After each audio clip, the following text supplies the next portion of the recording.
आवाज आ रहा है? चेक किया?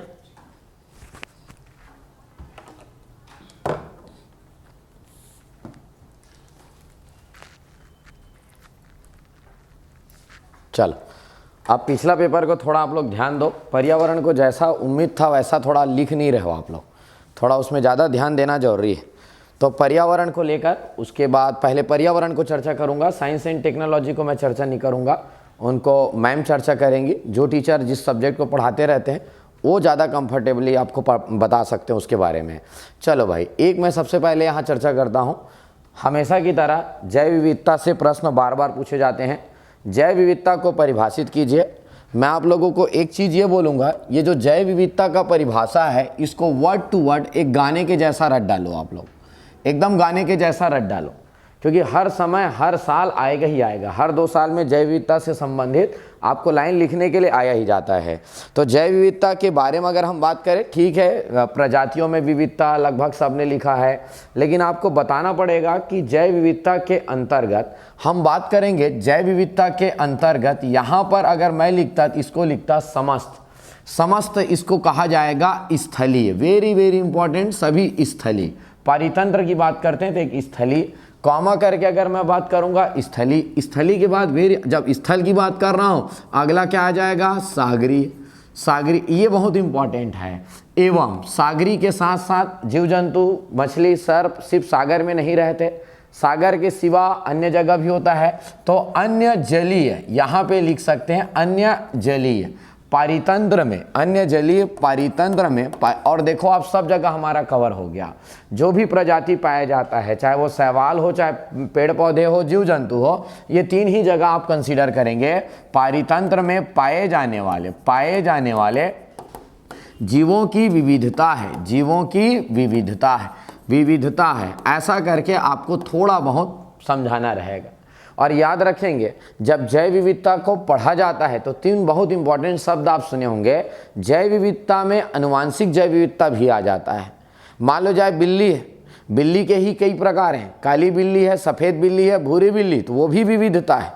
तो इसके अंतर्गत इसमें हम एक बहुत इंपॉर्टेंट लाइन जो बहुत बच्चे कम कर डाले, आपने सुना होगा, जैव विविधता के जब प्रकार पढ़ाया जाता है तो अनुवांशिक जैव विविधता भी पढ़ाया जाता है। एक हम जीवों में विविधता पढ़ते हैं, प्रजाति विविधता पढ़ते हैं, और एक आपने पढ़ा होगा पूरे के पूरे पारितंत्रिक विविधता। तो इसके अंतर्गत इसके अंतर्गत हमको लिखना था, इसके अंतर्गत आप लिख सकते हो अनुवांशिक। यहाँ पर अनुवांशिक आ गया, यहाँ पर हम बात करेंगे प्रजाति हो गया, और यहाँ पर हम बात करेंगे पारितंत्रिक जैव विविधता। और पूरे का पूरा मैं जो आप लाइन लिख रहा हूँ उस लाइन को आप देखो, आपको ये बात समझ में आएगा। एकदम मैं पर्यावरणीय शब्दों का ही प्रयोग कर रहा हूँ, मैं लगेगा ही कि मैं पर्यावरण लिख रहा हूँ, बस सब अपने हिसाब से। जीवों की विविधता है, इसके अंतर्गत समस्त जीवों को, पादप को, ऐसा करके बहुत बच्चे सामान्य भाषा में लिखें। आप लोग अब कुछ चीज़ों को एकदम रटना ही शुरू कर दो। रटना है मतलब रटना है, 2 कॉपी रटना है। कुछ एक की परिभाषा, अनुसूचित जनजाति की परिभाषा रटना है मतलब रटना है, जनजाति की परिभाषा रटना है मतलब रटना है। आप देखोगे हर बार कुछ हो जाता है, कोई चीज़ें आता ही है मतलब उसको आत्मसात कर लो, गाने टाइप का याद कर लो, जैसे गाना याद रहता है। आप लोग 0% रिस्क में काम करेंगे। उसी में जैसे सेम चीज़ है, एक लाइन और बचा था, अगर मैं एक लाइन और बचा, अगर मान लो जाए बच रहा है तो आप लिख सकते हो, पूरे पृथ्वी पर इक्वेटर में भूमध्य रेखा के आसपास सर्वाधिक जैव विविधता पाई जाती, ऐसा करके एक लाइन आप लिख सकते हो। अच्छा लाइन, क्योंकि परिभाषित के साथ साथ थोड़ा सा उसके बारे में आप बता भी सकते हो। इसी का अगर मैं एक मॉडल आंसर बोलूं, सेम वही चीज़ है जो मैं आपको बताया, वही सब शब्द यहाँ पर है। अंतर क्षेत्रीय, स्थलीय, सागरीय, जलीय और जीवों के मध्य अंतर सब पारिस्थितिकी समूह हैं। इसमें यही मैंने बताया, ये देखो जाने वाली विविधता, प्रजाति के अंदर पाए जाने वाली विविधता, इसी का एक महंगा शब्द मैंने बोल दिया, अनुवांशिक जैव विविधता। इसी को अनुवांशिक जैव विविधता, यहाँ पर पाई जाने वाली विविधता, प्रजाति विविधता और मध्य विविधता तथा पारिस्थितिकी विविधता इसके अंतर्गत आता है। ऐसा करके आप बढ़िया लिख दिए, महंगे महंगे शब्दों में अंडरलाइन कर दो, और ताकि उस महंगे शब्दों को देखकर उनको लगे शब्द प्रयोग सही चल रहा है। उसी प्रकार एक प्रश्न पूछा गया था, इंडो बर्मा हॉट स्पॉट क्षेत्र को समझाइए। ये क्या है, पर्यावरण थोड़ा भूगोल से रिलेटेड है। तो मैं हमेशा एक थोड़ा सा एडवाइस देता हूँ, भूगोल को एक मैप के माध्यम से समझाना चाहिए। तो ज़्यादा अच्छा ये भी रहेगा कि हम एक छोटा सा ऐसा अगर हम मैप बना लें और मैप बनाने के बाद थोड़ा सा इसी को अगर मैं यहाँ पर ऐसे समझा दूँ कि भाई इंडो बर्मा हॉट स्पॉट क्षेत्र जो है, ये इंडो बर्मा हॉट स्पॉट क्षेत्र है, इसको कहा जाएगा।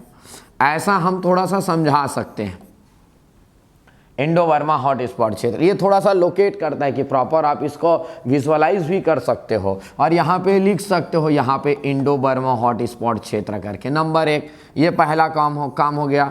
डायग्राम बनाना जरूरी नहीं है, बना दो तो ज़्यादा अच्छा है, उसके बाद आप लिख सकते हो। अच्छा, इंडो बर्मा हॉट स्पॉट क्षेत्र को समझाइए। एक अच्छा तरीका बताता हूँ, ये हॉट स्पॉट क्षेत्र, सबसे पहले ऐसे किसी भी क्षेत्र का क्या बताना चाहिए हमको, विस्तार, अगर पॉइंट वाइज लिखना है तो। और विस्तार आपको पता है हमारे भारत में ये पूर्वी भारत के उत्तर पूर्वी क्षेत्र है, पूर्वी बांग्लादेश है, यहाँ पर हम बात करेंगे म्यांमार है, थाईलैंड है, कंबोडिया है, इन क्षेत्रों में इनका विस्तार है। नंबर 1।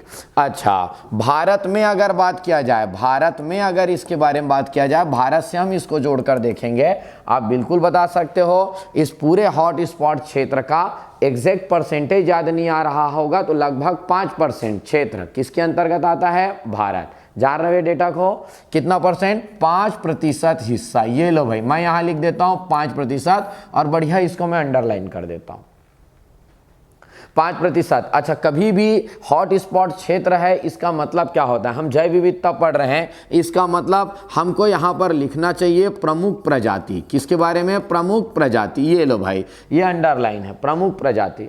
और प्रमुख प्रजाति में अगर हम बात करें, यहाँ पर कछुआ विशेष प्रकार का है, लंगूर वाला जगह है, लंगूर वाला क्षेत्र है। लंगूर और मंकी का जो जितना भी प्रजाति होता है, बंदरों का जो विशेष प्रजाति यहाँ पाया जाता है, विशेष प्रकार के कछुओं के लिए जगह फेमस है। तो यहाँ पर ऐसा लिख दिए। अच्छा, लास्ट में हमेशा जो चीज़ लगे अन्य है, उसको आप अन्य के जगह में यहाँ पे ऐसा लिख सकते हो, आप अन्य के जगह में यहाँ लिख सकते हो। यह जैव विविधता समृद्ध क्षेत्र है, लेकिन यह कुछ कारणों से सिकुड़ता जा रहा है। सिकुड़ता, अच्छा, जहां पर मैं सिकुड़ता बोल रहा हूं, एक शब्द बोलता हूं सिकुड़ता, वहां पे को अंडरलाइन, सिकुड़ता हुआ क्षेत्र कहा जाता है। मतलब ये जो हॉट स्पॉट क्षेत्र है, वहां पर मानव गतिविधि ज़्यादा हो रहा है, इंसानी हस्तक्षेप ज़्यादा हो रहा है, जिसके कारण सिकुड़ता हुआ हॉट स्पॉट क्षेत्र कहा जाता है। ऐसा मैं बढ़िया लिख दिया। अच्छा, आपका जो मॉडल आंसर बना है वो थोड़ा हट के है, मैं उससे और अच्छा आपको बना कर दे दिया। मॉडल आंसर में सीधा लिखा हुआ है, सीधा लिखा हुआ है। मैं आपको बताया इससे भी और अच्छा कर सकते हो।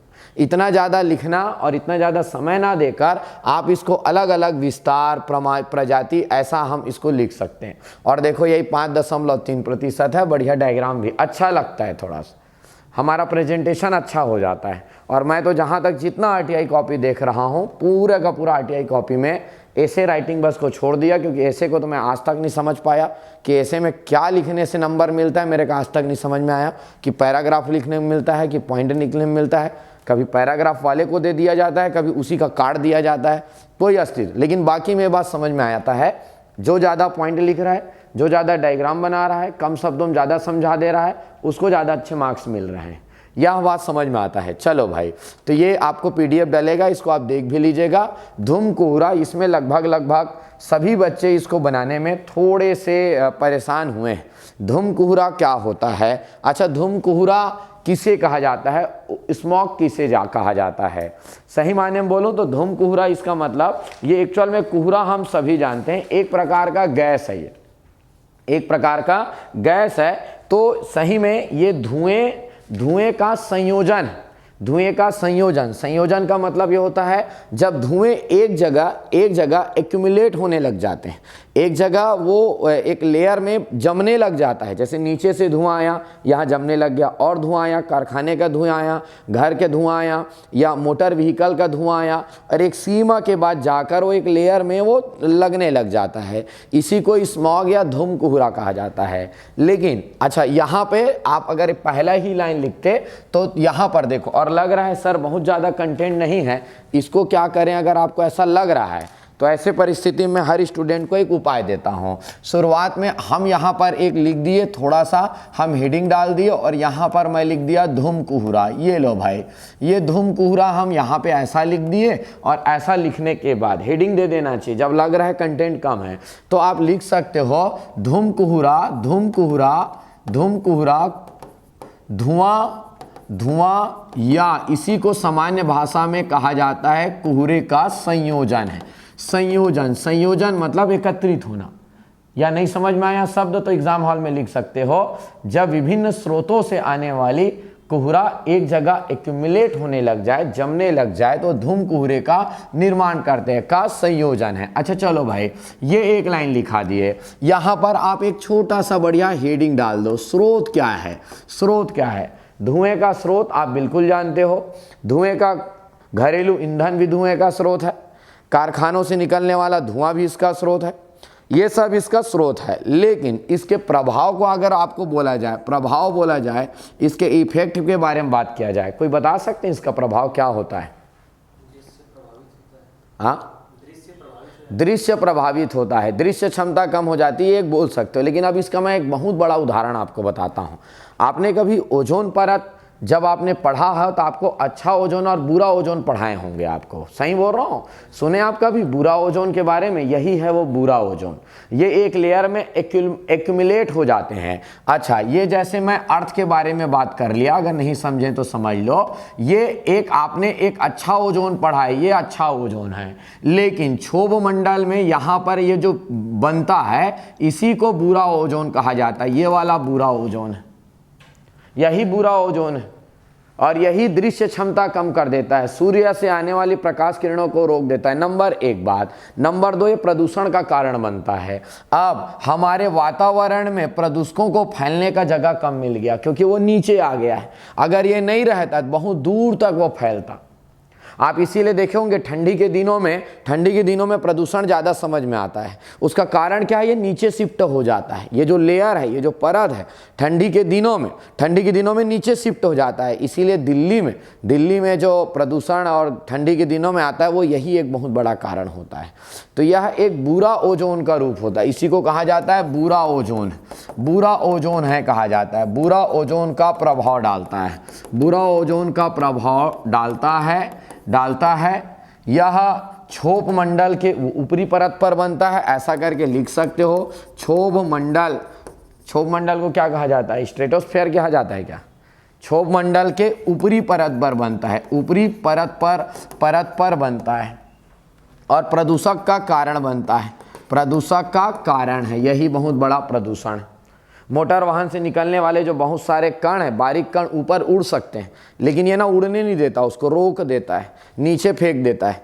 तो इसलिए ठंडी में आप देखना, गर्मी के दिनों में प्रदूषण कम दिखता है, क्योंकि वो ऊपर शिफ्ट हो जाता है। ठंडी के दिनों में हाँ, ये आता है दिल्ली।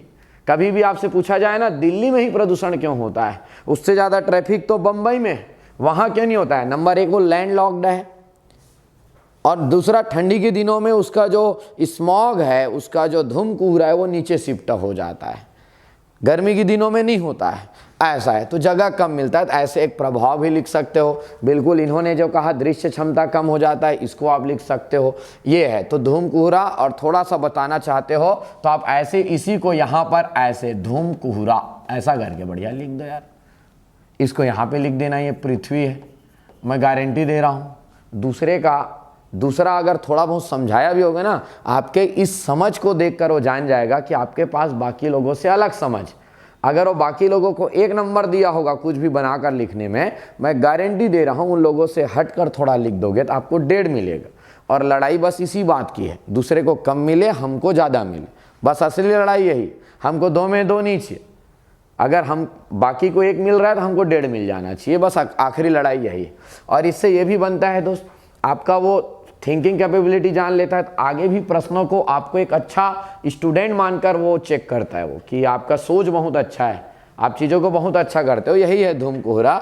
वैसे मॉडल आंसर में बहुत ज़्यादा तो ऐसे नहीं लिखा गया था, इसलिए मैं थोड़ा सा और इसको एक्सप्लेन कर दिया आप लोगों को, मॉडल आंसर से और ज़्यादा अच्छा। अच्छा चलो भाई, यहाँ पर अगर मैं बात करूँगा यहाँ पर बहुत ज़्यादा परेशान नहीं होना था, बढ़िया था। ये टाइम बचाने वाला प्रश्न मैंने दिया था जिसमें आपको लगे कि टाइम भी बच जाए।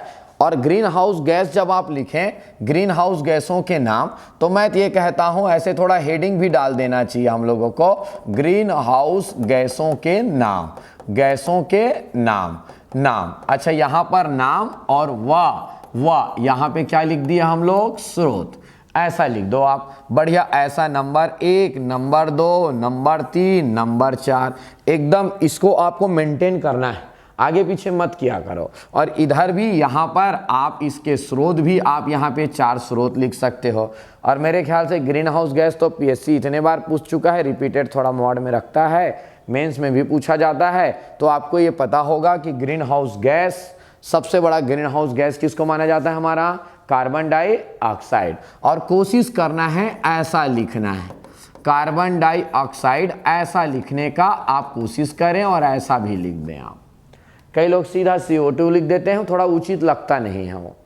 अच्छा, दूसरा सबसे बड़ा ग्रीन हाउस गैस कौन सा है, मीथेन। कौन सा हमारा, मीथेन। ये लो भाई, दूसरे नंबर में किसको लिख दिए, मीथेन। तीसरा क्या है, CFC है क्या, और तो उसके बाद क्या है, नॉक्स है क्या, नाइट्रस ऑक्साइड। अच्छा, सबके थोड़ा बहुत स्रोत जानते होंगे आप लोग। कार्बन डाइऑक्साइड कहाँ से निकलता है, कार्बन डाइऑक्साइड ईंधनों के जलने से, या और लिख सकते हो श्वसन क्रिया। क्या लिख सकते हैं, श्वसन क्रिया, और क्या लिख सकते हो, ईंधनों के जलने से। ऐसा करके आप लिख सकते हो। मीथेन गैस का सबसे बड़ा स्रोत क्या है, दलदल क्षेत्र।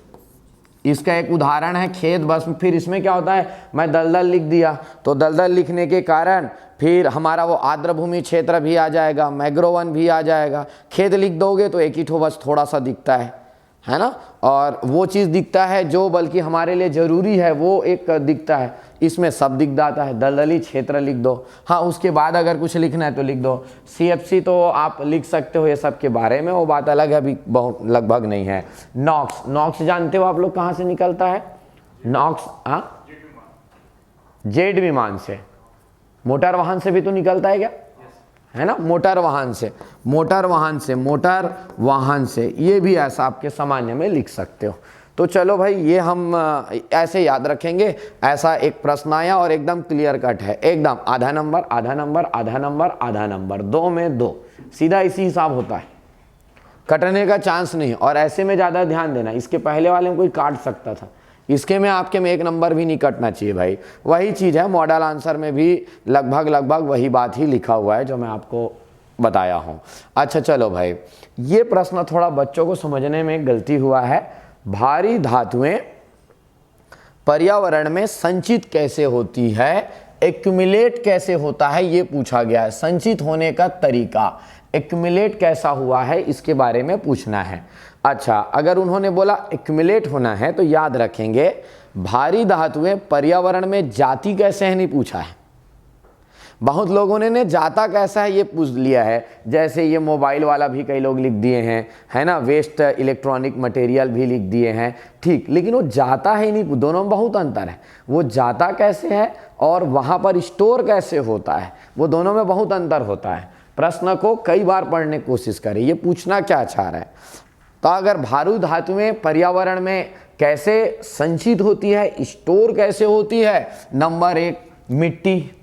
नंबर 1 सबसे बड़ा मैं कारण बात करता हूं दोस्त, मिट्टी अगर बोला जाए तो सर कैसे, तो मिट्टी में पहले से बहुत सारे ऐसे खनिज होते हैं जो ये भारी धातुओं को अपनी ओर आकर्षित करता है, भारी धातुओं को अपनी ओर आकर्षित करते हैं। धनायन का गुण पाया जाता है तो वो उन लोगों को आकर्षित करके अपने साथ स्टोर कर लेता है, नंबर 1। नंबर 2 अगर मैं बात करूंगा तो आपको एक याद रखना है, पेड़ों की जड़ें हैं एक कारण। जो जड़ें हैं ये भारी धातुओं को पकड़ के रख लेता है, कभी कभी उसको जो मिलता है उसको जकड़ लेता है, और जकड़ लेता है तो पर्यावरण में अपने आप वो संचित होने लग जाता है, वहीं पे है। तो ये था उत्तर उसका एक्चुअल में अगर समझते हुए। तीसरे नंबर में अगर मैं इसी में चर्चा करूंगा तो यहाँ पर एक और चर्चा का विषय है जल का उपयोग। आप ये लिख सकते हो जल का उपयोग। अच्छा, ये जल का उपयोग लिख रहे हो तो जल के उपयोग में जैसे ही हम कहीं पे रिजर्वायर के जल को उपयोग करने लग जाते हैं, गर्मी का दिन आता है, उसमें जितने भी मिनरल्स हैं वो नीचे स्टोर होने लग जाता है, एक्यूमुलेट हो जाता है, गाढ़ा हो जाता है। अच्छा, आपने इसीलिए सुना होगा जो जॉइंडिस रोग होता है ना, पीलिया लोग गर्मी में ही होता है। उसका कारण होता है उसमें आयरन का मात्रा, सब पानी गाढ़ा हो जाता है, वेपराइज हो जाता है, नीचे गाढ़ापन बच जाता है। उसको पियोगे, शरीर में आयरन ज़्यादा, सीधा लीवर डैमेज, लीवर उसको पचा नहीं पाता है और जॉइंडिस हो जाता है, स्वेलिंग आने के कारण। तो वही है, जल का हम जब उपयोग करते हैं तो उसके नीचे भाग में पूरे के पूरे धातु, भारी धातुएं एक्युमुलेट होने लग जाती है। हमेशा मैं बोलता हूं जब भी आप 2 नंबर के प्रश्न डील करो, ज़्यादा नहीं 4 पॉइंट जरूर ढूंढना। एक ही हिसाब है, आधा आधा आधा, और चौथा अगर नहीं मिलता है, वैसे और है बहुत सारे, नहीं मिलता है तो चौथा को और क्या कर सकते हो आप, अन्य करके आप लिख सकते हो, अन्य करके लिख सकते हो। अन्य में क्या होता है, हम खुद ही कहीं पर गड्ढेनुमा आकृति में कचरा इकट्ठा करने लग जाते हैं, उसके कारण भी हो जाता है। औद्योगिक अपशिष्टों के लिए ऐसे गड्ढेनुमा आकृति बनाया जाता है, वहाँ पर ये एक्यूमुलेट होने लग जाता है। तो इन सब कारणों से हम खुद क्या करते हैं, मानवीय कारक भी लिख सकते हो आप। हम मानव क्या करते हैं, जैसे कि परमाणु है, परमाणु अगर कुछ चीज़ें हैं तो उसको एक गड्ढानुमा, जैसे लिथियम बैटरी है, नियम अब ये बन रहा है इसको गड्ढेनुमा आकृति खोदकर एक जगह इसको डालना है, अनियंत्रित कहीं पे पड़ा नहीं होना चाहिए। तो हम खुद मानवीय कारणों से उसको डंप या उसको रिसाइकल करने के प्रोसेस में हम उसको कह सकते हो ये संचित होने लग जाता है। तो वही पूछा था पर्यावरण में कैसे संचित होता है, वहाँ पे स्टोर कैसे होता है। तो ये 4 पॉइंट आप लिख दिए बढ़िया, और वही आंसर, वही चीज़ आपको यहाँ पर नीचे में देखने को मिलेगा। कुछ इस प्रकार यही है, मृदा द्वारा लिखा हुआ है, जल द्वारा भी लिखा हुआ है, और जो वही मैं फसलों तथा अन्य पौधों की जड़ों द्वारा जो मैं लिखा हुआ हूँ वही लाइन लिख, लेकिन मैं अभी जो मॉडल लिखा उसमें और एकदम क्लियर कट दिख रहा है, सामने में ही दिख रहा है। दोनों में बहुत फर्क होता है, एक ये भी लिखा हुआ है, लेकिन इनके लिखने में और इससे पहले जो मैं लिखा उसमें बहुत अंतर है। वो अंदर जाकर पढ़ेगा ही नहीं, उसके पास इतना समय नहीं और ना ही इतना इंटरेस्ट है उसको इतना पढ़ने का, और इतने बार पढ़ चुका है ना, सबका मूड खराब रहता है। आप बढ़िया पॉइंट दे दिए, पॉइंट बढ़ाओ, जान लिया आपने पॉइंट, बहुत जोरदार बनाया, मार्क्स दे देंगे वो। तो पॉइंट में ही लिखने का आदत डालो, थोड़ा थोड़ा उसको हेडिंग बनाना शुरू करें। तो कुछ इस प्रकार ये हो गया हमारा भारी धातुओं का संचय। अच्छा, इसके बाद जो प्रश्न है वो हार्डवेयर से है, आपका अप्लाइड साइंस से है, तो मैम आपसे डील करेंगे। इसके बाद अगर मैं बात करूं, अच्छा यहाँ पर अगर, हाँ ठीक, अब आते हैं हम लोग 4 नंबर के प्रश्न में। 4 नंबर का एक प्रश्न पूछा गया था, और 4 नंबर का प्रश्न था जैव विविधता के संभावित खतरे। खतरे मतलब सीधी सी बात है, जैव विविधता को किन से अभी प्रभाव पड़ सकता है, ऐसे क्या क्या चीज़ हैं जो जैव विविधता को प्रभावित कर रहा है। और जैव विविधता को अगर प्रभावित कर रहा है तो हमेशा हम मानवीय कारकों में तो पहुंचते ही हैं, जनसंख्या वृद्धि दर, औद्योगिकीकरण, नगरीकरण, अत्यधिक दोहन, ये सब ठीक है, लेकिन मैं चाहता हूं थोड़े से आप महंगे शब्दों से शुरुआत करें। और मैं तो हर स्टूडेंट को कहता हूं अगर ये संभावित खतरे बोले ना तो शुरुआत में तो हमको ऐसा लिख भी देना चाहिए, संभावित खतरे। ये लो भाई, ये ना बताता है कि आपने प्रश्न को एकदम सही तरीके से समझा हुआ है। सबसे पहला अच्छा एक बात को समझें, ये है हमारे 8 लाइन, 4 लाइन में 4 नंबर का प्रश्न है, 8 लाइन लिखना है। कम से कम 5 पॉइंट आपको ढूंढना चाहिए, कम से कम 5, ज़्यादा से ज़्यादा हो सके 6 7, ऐसा आपको ढूंढ लेना है। जैसे कि सबसे पहला, अच्छा अगर शब्द से बोलूँ, अच्छे महंगे शब्द से शुरुआत करना है तो महंगे शब्द में आप एक बात कर सकते हैं जिसको कहा जाता है विदेशी प्रजातियों का प्रवेश।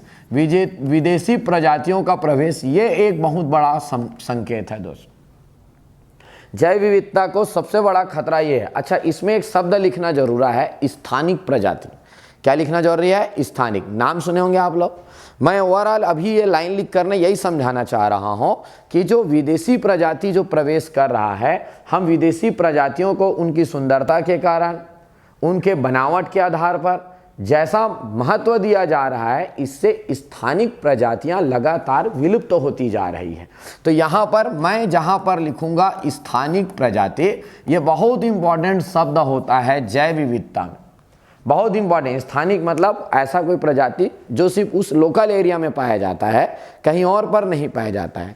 तो एक स्थानीय प्रजाति का प्रवेश मैं लिख सकता हूं, नंबर 1। नंबर 2, अब इसी में अगर मैं दूसरे पॉइंट में अगर बात करूं, पहला पॉइंट ये हो गया, इसको बढ़िया हम लोग, मैं कहता हूं बॉक्स में पैक कर दें हम लोग, क्योंकि बीच में हम अंडरलाइन का प्रयोग कर रहे हैं, अंडर में कहीं कहीं पे, तो उससे अच्छा है हेडिंग को आप बॉक्स में पैक कर दो।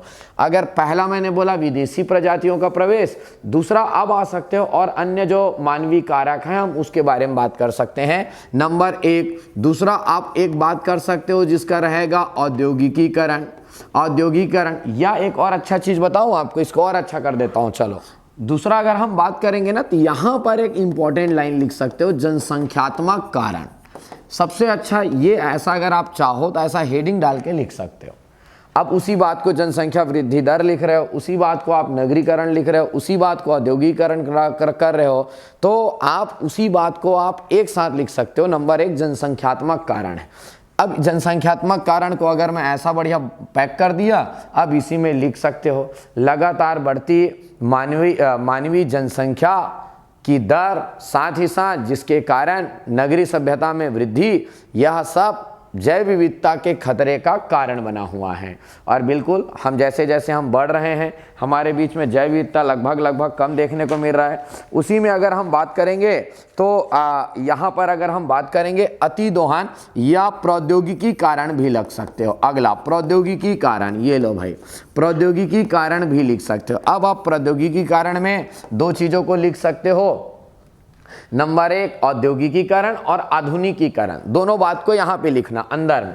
औद्योगिकीकरण की तीव्र गति, बिल्कुल ये एक कारण है औद्योगिकीकरण, और औद्योगिकीकरण के साथ साथ हम प्रौद्योगिकी का, संचार का, तकनीक का तेजी से विकास, उसमें सबसे बड़ा उदाहरण आपका मोबाइल है, सबसे बड़ा उदाहरण मोबाइल है। आज तकनीक के माध्यम से मोबाइल आया है, मोबाइल के कारण आपको पता है हमारे आसपास गौरैया और कौवे जैसा स्थानिक प्रजाति अब देखने को नहीं मिल रहा है, ये एक कारण है। अच्छा, अगर इसी में और अगर लिखना चाहें, अगर 2 ये 3 हो गया, 4 और 5 ऐसा करके हम यहाँ पे लिखेंगे। एक कारण अगर आप लिखेंगे जलवायु परिवर्तन, ये लो भाई, एक बहुत बड़ा कारण हम लिखेंगे जलवायु परिवर्तन, क्लाइमेट चेंज एक बहुत बड़ा कारण बना हुआ है। और अगर हम बात करेंगे आखिरी में, देखो कैसे लिखा जाता है, कैसे लिखा जाता है, ये पूरा 7 लाइन हो गया। आप चेक करने वाले कैसे बताया जाता है, अन्य, ये देखो मैं अन्य लिख दिया। अब अन्य लिख दिया, अन्य लिखकर मैं बहुत सारा बात अब बोलने वाला हूं, पॉइंट वाइज में बहुत बड़ा बात। प्रदूषण नंबर 1, दूसरा एक मैंने लिख दिया, एक कारण मैंने लिखा प्रदूषण। ऐसा मतलब इसको अंडरलाइन कर करके लिखूंगा मैं। और मैं ये बताना चाह रहा हूं, कंटेंट मेरे पास बहुत था, आपने ही जगह नहीं दिया है, तो ऐसा करके प्रदूषणात्मक कारण भी लिख सकते हो। या हम बात कर सकते हैं गरीबी भी एक बहुत बड़ा कारण है। गरीबी के कारण लोग लगातार पेड़ पौधों का, जीव जंतुओं का प्रयोग करते हैं, भक्षण करते हैं। जनजाति लोगों में समस्या बहुत ज़्यादा है गरीबी। एक और लिखना चाहूँगा मैं, जन जागरूकता, जन जागरूकता की कमी, जन जागरूकता की कमी है। पता ही नहीं है जैव विविधता का महत्व क्या है। जैव विविधता से हमको कितने सारे मेडिसिनल प्लांट मिलते हैं, जो हमारा वैक्सीन बनता है वो पूरे जैव विविधता पर निर्भर है। मानव जाति को पता ही कहाँ हो आता, कहाँ जाता, मेरी दवाई कहाँ से आता है। अगर वो जानता तो बिल्कुल थोड़ा नैतिकता जाग जाता। नैतिकता की कमी लिखो, कई तो है। आखिरी वाले में हमेशा एक उदाहरण बता के रखे रहो, आखिरी लाइन हमेशा ये बताने के लिए बचा के रखो। हमारे पास और बहुत सारे पॉइंट थे, अगर जगह रहता हम पूरे भर देते। अच्छा, इसमें तो 4 नंबर से ज़्यादा तो दे नहीं सकता आपको, और नहीं दे सकता, लेकिन आप एक छाप जरूर छोड़ देते हो कि भाई हम नॉलेजेबल कैंडिडेट, क्योंकि ये अपना बहुत बड़ा आईडी कार्ड है कि हमारे अंदर टैलेंट क्या है। तो उसको बताओ। आगे वाले में अगर आप थोड़ा बहुत गड़बड़ भी करते हो ना, तो मैं भी कॉपी चेक कर रहा हूँ। मैं शुरुआत में 2-2 नंबर को पढ़ के समझ जाता हूँ स्टूडेंट किस स्तर का है, उसके बाद मैं अवधारणा बना लेता हूँ, बढ़िया स्टूडेंट है, और उसी आधार पर मैं मार्क्स देते चले जाता हूँ। ये है, ये ह्यूमन बिहेवियर है, वो भी चेक करने वाला भी माना। उनको समझना है हमको, तो ऐसे थोड़ा प्लान कर लेना। बस वही है, मॉडल आंसर में भी उसी प्रकार का मैंने लिखवाया हुआ है। वही है अति दोहन, प्रदूषण, जनसंख्यात्मक गरीबी और असमानता। इसको मैंने थोड़ा और अच्छे से एक लाइन में व्यवस्था करवा दिया आपको। ठीक है भाई, चलो अगला है नीलगिरी बायोस्फीयर रिजर्व की विशेषता। अच्छा, मैंने पूछा है विशेषता, तो आपको बताना है विशेषता। और जब भी विशेषता बताया जाए, विशेषता बोला जाए, तो विशेषता, कारण, समस्या, मैं कहता हूं गिन के बताओ इसको है। तो यहां पर हमेशा बोलता हूं मैं, शुरुआत में एक ऐसा हेडिंग हमको डाल दिया जाना चाहिए, क्योंकि ये प्रश्न और उत्तर को ना लिंक करता है कि हाँ आपने विशेषता लिखा था, हम विशेषता ही लिखने जा रहे हैं, ऐसा लिख देना चाहिए। उसके बाद अगर मैं नीलगिरी बायोस्फीयर रिजर्व की अगर मैं विशेषता बोल रहा हूं, अब यहां पर क्या कर सकते हो आप, ये तो पॉइंट बनाओ और नहीं बताना है, सर ज्यादा समय नहीं देना चाहते हैं, लिखना शुरू कर दो। भारत का पहला ही सबसे बड़ा विशेषता क्या है, भारत का पहला बायोस्फीयर रिजर्व है, भारत का पहला बायोस्फीयर रिजर्व। अच्छा, यहां पर अगर है करके खत्म हो गया ना, तो मैं आप लोगों को एक एडवाइस देता हूं, यहां पर ना अगर याद है ना तो ऐसा लिख भी देना चाहिए वर्ष। वर्ष क्या है यार, याद आ रहा है क्या, 1986 7 है क्या, 86 है क्या, 1986। अच्छा, याद नहीं है, परेशान होकर टाइम वेस्ट नहीं करना है, अपना काम आगे बढ़ना शुरू हो जाता है। नंबर 1। नंबर दूसरा, अच्छा पहला कहीं पे तो लिखे होगे आप पहला, जहां पहला वहीं पे अंडरलाइन, क्योंकि वो पूरे लाइन में पहला ही चेक होना है, पूरा लाइन नहीं पढ़ा जाएगा। पहला हुआ, चलो ठीक है भाई। अच्छा, उसके बाद अगर ये लाइन लिख दिया, दूसरा अगर मैं बात करूंगा, दूसरा नीलगिरी के बारे में बात करूं, आपको ये बात पता होगा कि यह 3 राज्यों में विस्तृत है, यह बायोस्फीयर रिजर्व 3 राज्यों तक विस्तृत एकमात्र बायोस्फीयर रिजर्व। सही बोल रहा हूं, 18 बायोस्फीयर रिजर्व में एक भी ऐसा बायोस्फीयर रिजर्व नहीं मिलेगा जिसका एक्सटेंशन अच्छा, अब जैसे कि मान लो जाए कई बच्चे ऐसा भी लिखे विस्तार और उसके बाद समझाएं, लेकिन मैं बताऊं जब मैं अब पढ़ रहा हूं तो मेरे क्या समझ में आ रहा है, विस्तार लिखकर अगर बोलूंगा कि मैं नीलगिरी बायोस्फीयर के बारे में बता रहा हूं, वो पूछा है विशेषता, जब आप लिख रहे हो तो आपको समझ में आना चाहिए विशेषता है।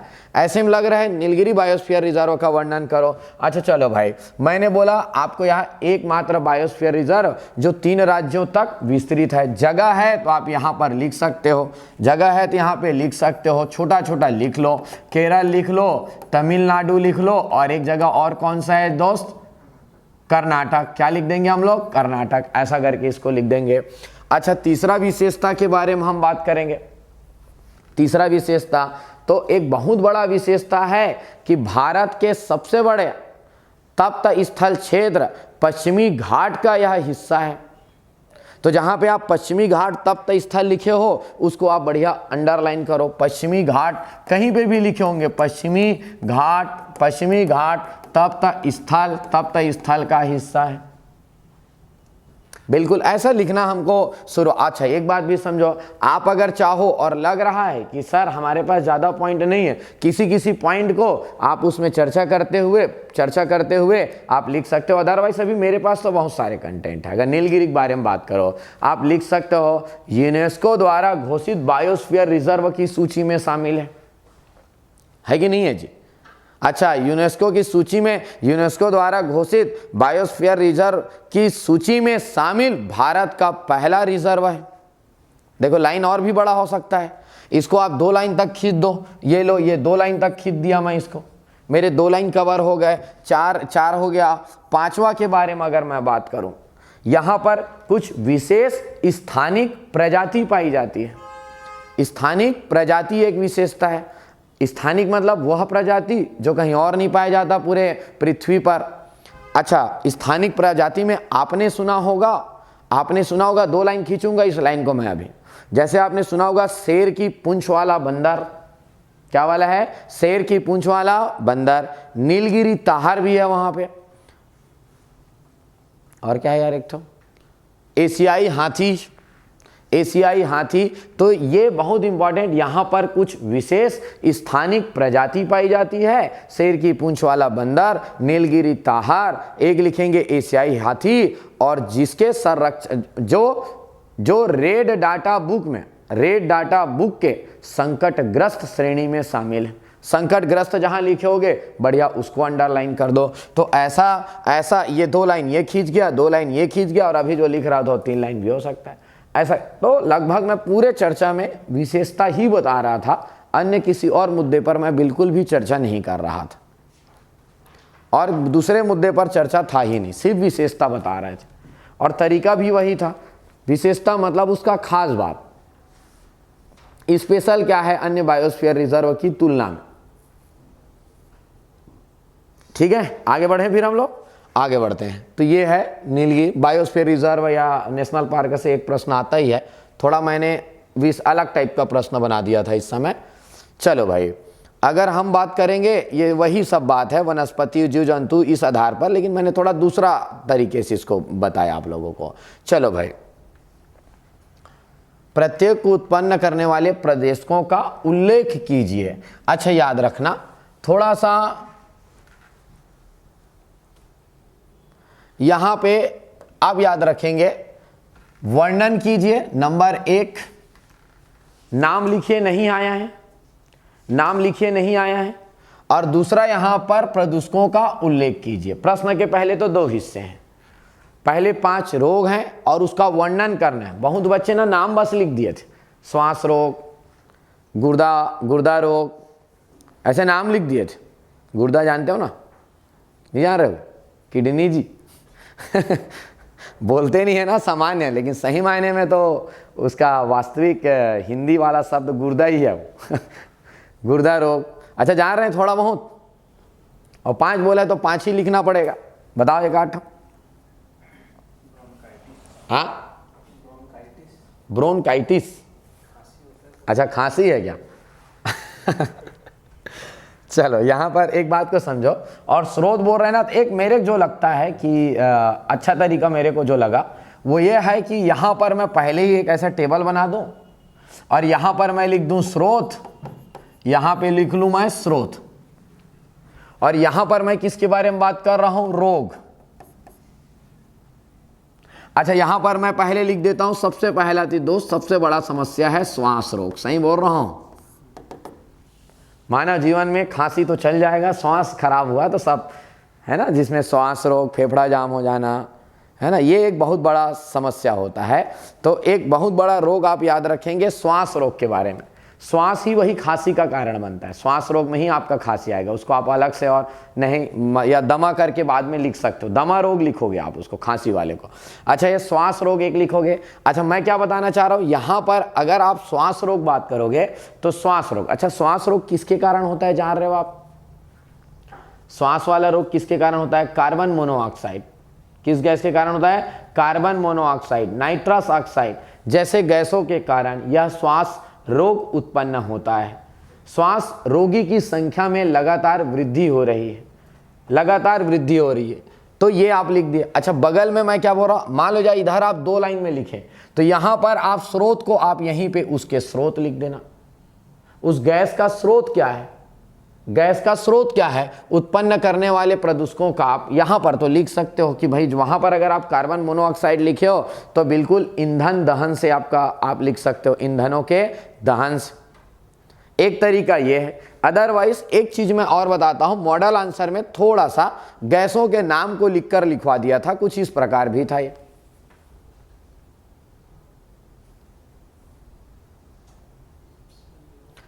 अच्छा प्रदूषकों का उल्लेख करना है, प्रदूषकों का उत्पन्न वो लिखना है, मतलब मैं वो समझ रहा था उसका स्रोत बताना है। प्रदूषकों का उल्लेख करना है तो प्रदूषकों के उल्लेख में देखो लिखा हुआ है प्रदूषकों का उल्लेख। रोग है, दमा रोग है, सल्फर के oxide, nitrous oxide, lung cancer है हाइड्रोकार्बन मीथेन से, या तीव्र श्वसन जैसा समस्या हो रहा है सल्फर के ऑक्साइड से।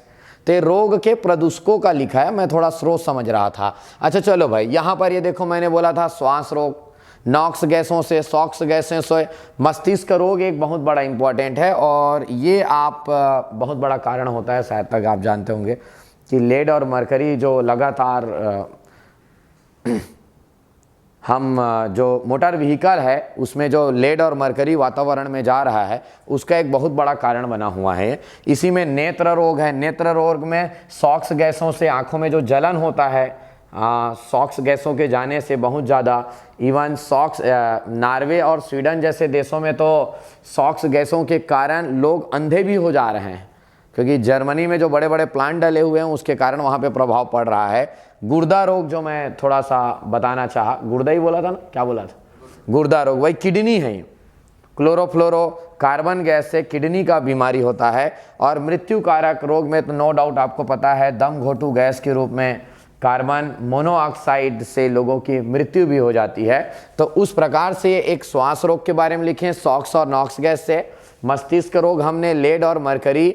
नेत्र रोग आप बिल्कुल सॉक्स गैस के बारे में। अच्छा, यहाँ पर बार बार जैसे आप बात कर रहे हैं सॉक्स गैस के बारे में बात कर रहे हैं, उत्पन्न करने वाले कारक, तो आप ऐसे भी लिख सकते हैं, वैसे इसी प्रश्न में है भी, वो अलग से नहीं भी लिखोगे तो चले जाएगा।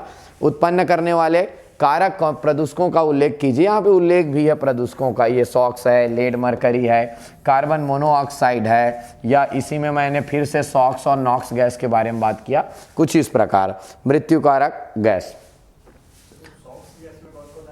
कौन से वाले में? सल्फर डाइऑक्साइड, हाँ एक ही आता है, सल्फर डाइऑक्साइड सबसे बड़ा समस्या, अम्ल वर्षा भी कराता है वही। और जब हमारे श्वास में जब प्रयोग करते हैं, आँख में जो जलन होता है, सबसे बड़ा कारण वही है, सॉक्स बहुत बड़ा कारक होता है। और लेड और मरकरी ये एक बड़ा कारक है। आप देखे होंगे आजकल वो जो पीयूसी होता है ना, जो कार्बन के गाड़ी के धुएं को जो चेक करते हैं, वो यही लेड और मरकरी चेक होता है। उस कहीं ऐसा तो नहीं है ईंधन से लेड और मरकरी ज़्यादा नहीं कर रहा है, तो यही चेक किया जाता है वो, क्योंकि ये सब आँखों में जलन, मस्तिष्क रोग, सब बहुत सारे समस्याओं के कारण है।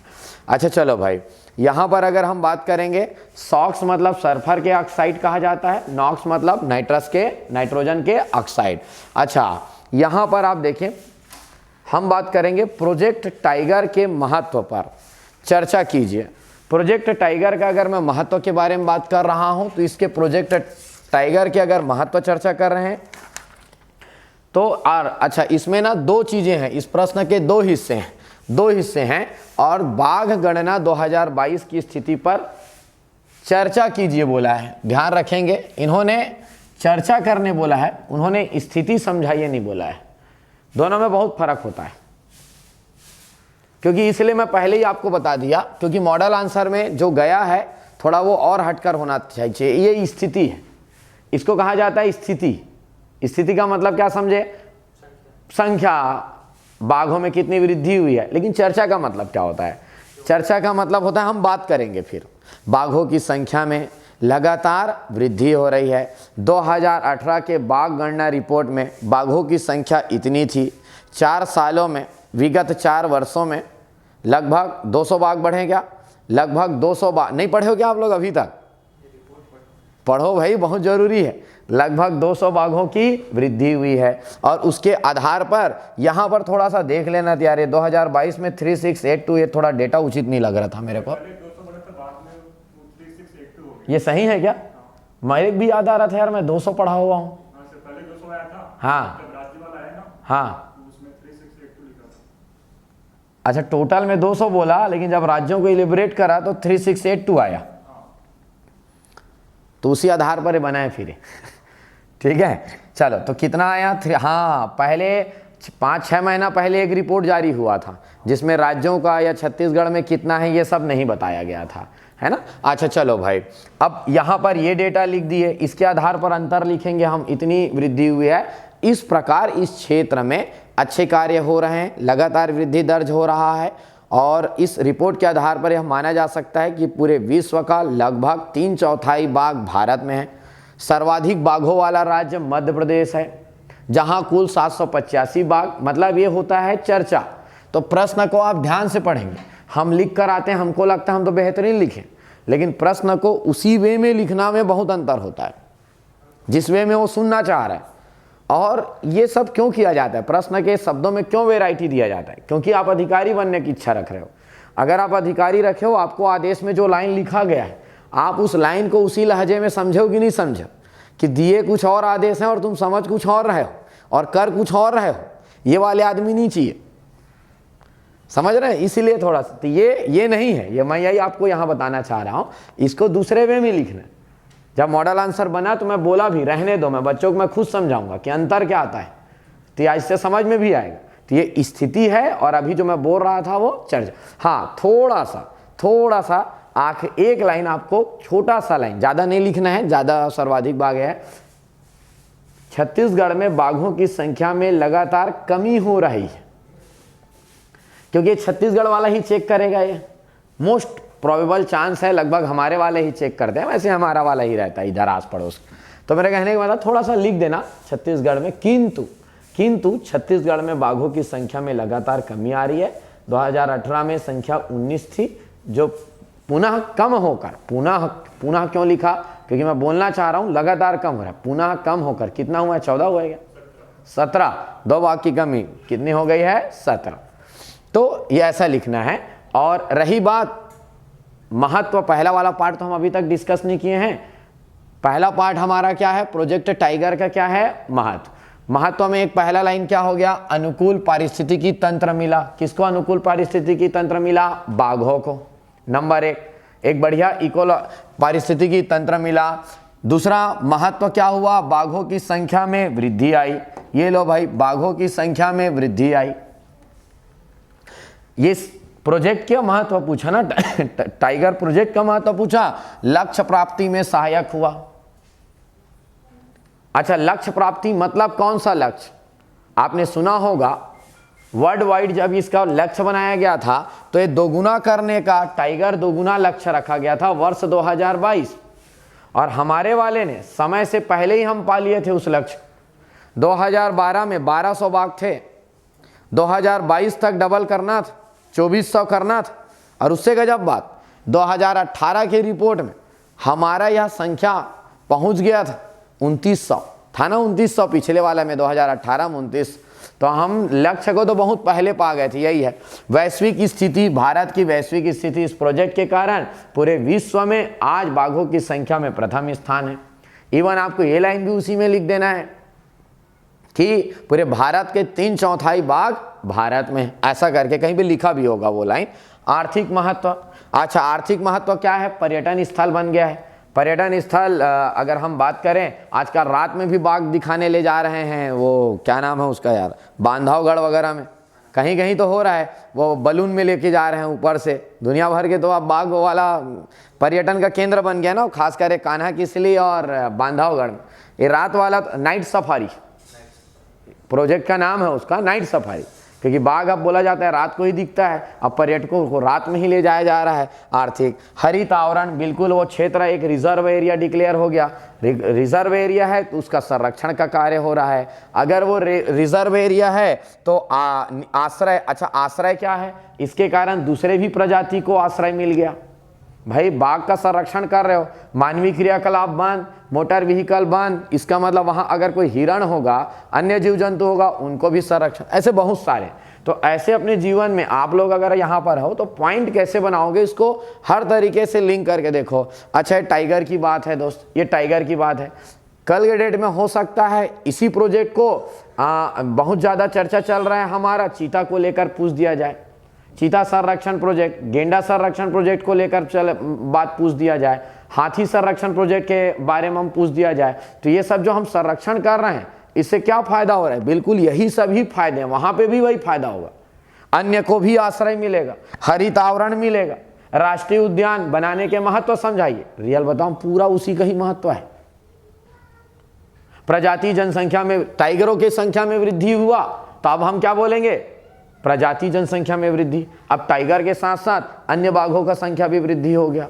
हरित आवरण, अनुकूल पारिस्थितिकी तंत्र, बिल्कुल राष्ट्रीय उद्यान के रहने अंतर्गत रहने वाले समस्त जीव जंतुओं को एक अनुकूल पारिस्थितिकी तंत्र मिल गया। लक्ष्य प्राप्ति में सहायक, बिल्कुल हमारा जो लक्ष्य रहा है, अगर हम राष्ट्रीय उद्यान बन रहा रहे हैं तो टाइगरों की संख्या भी तो उसी के अंतर्गत आता है।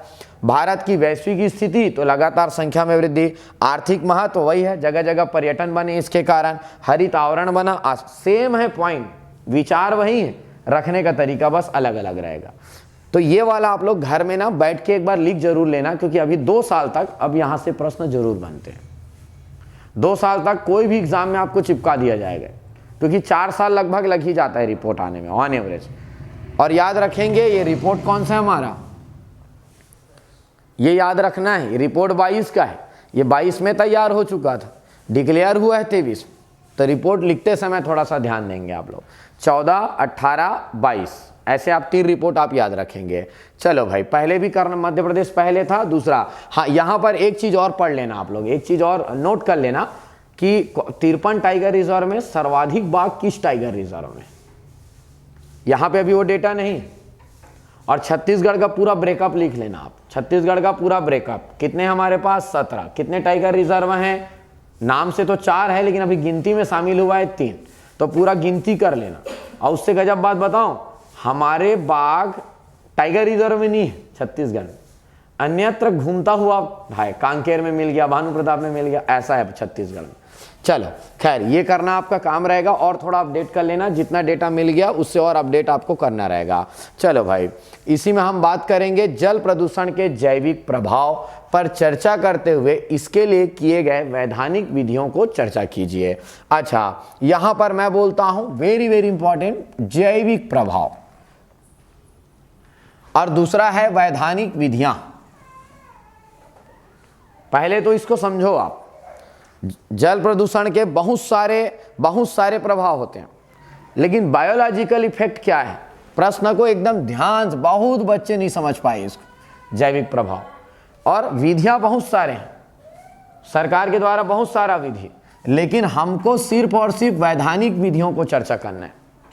वैधानिक मतलब विधि के अनुसार जो बनाए, सरकार के जो कानून बनाए गए हैं उसके बारे में। और इसके अगर बारे में बात करूं, जैसे कि अगर मैं कभी भी शुरुआत करूंगा जैविक प्रभाव, मैं बार बार बोलता हूं, ये बताना जरूरी है आपको कि हमको प्रश्न वैसी ही लहजे में समझ में आया है। पहले बता दिए जैविक प्रभाव, वेरी वेरी इंपॉर्टेंट। जल अगर प्रदूषित होगा, एक शब्द सुनना चाह रहे वो इस प्रश्न के माध्यम से, जिसका नाम है BOD। सुने थे शब्द? Biological oxygen demand. अगर जल प्रदूषित होगा, सबसे पहला परिवर्तन आएगा उसके biological oxygen demand. Oxygen demand, जल प्रदूषित हो गया, बहुत सारे उसमें एलिमेंट मिल गए, बहुत सारे कार्बनिक तत्व मिल गए, अब उसको डिकम्पोज होना है। वो डिकम्पोज होने के लिए, ऑक्सीकरण के लिए पूरे ऑक्सीजन को प्रयोग कर लेता है। और वहाँ पे जो जलीय जीव रहते हैं उसके लिए ऑक्सीजन की कमी हो जाती है, और वह पानी ज़्यादा ऑक्सीजन का डिमांड करने लग जाता है। और यही है बायोलॉजिकल ऑक्सीजन डिमांड। 3 लाइन में इसी को लिखना है। जल में कार्बनिक तत्वों के मिलने से उसके ऑक्सीकरण के लिए, ऐसे शब्द लिखने पड़ेंगे महंगे हमको। ऑक्सीकरण के लिए उसमें हम बात करेंगे ऑक्सीजन की कमी, ऑक्सीकरण के कारण ऑक्सीजन की कमी हो जाती है, वह जल अधिक ऑक्सीजन का मांग करने लग जाता है। और अगर कोई जल अधिक ऑक्सीजन डिमांड कर रहा है, इसका मतलब वह जल प्रदूषित। BOD बहुत इंपॉर्टेंट विषय रहता है। BOD आपको, तो ये ओवरऑल पहला हमारा पढ़ना चाह रहा था, वो बायोलॉजिकल ऑक्सीजन डिमांड के बारे में सुनना चाह रहा था। इसके बाद अगर मैं बात करूं तो एक और मुद्दा बनता है जिसको इसमें आप लिख सकते थे, और वह अगर मैं चर्चा करूं,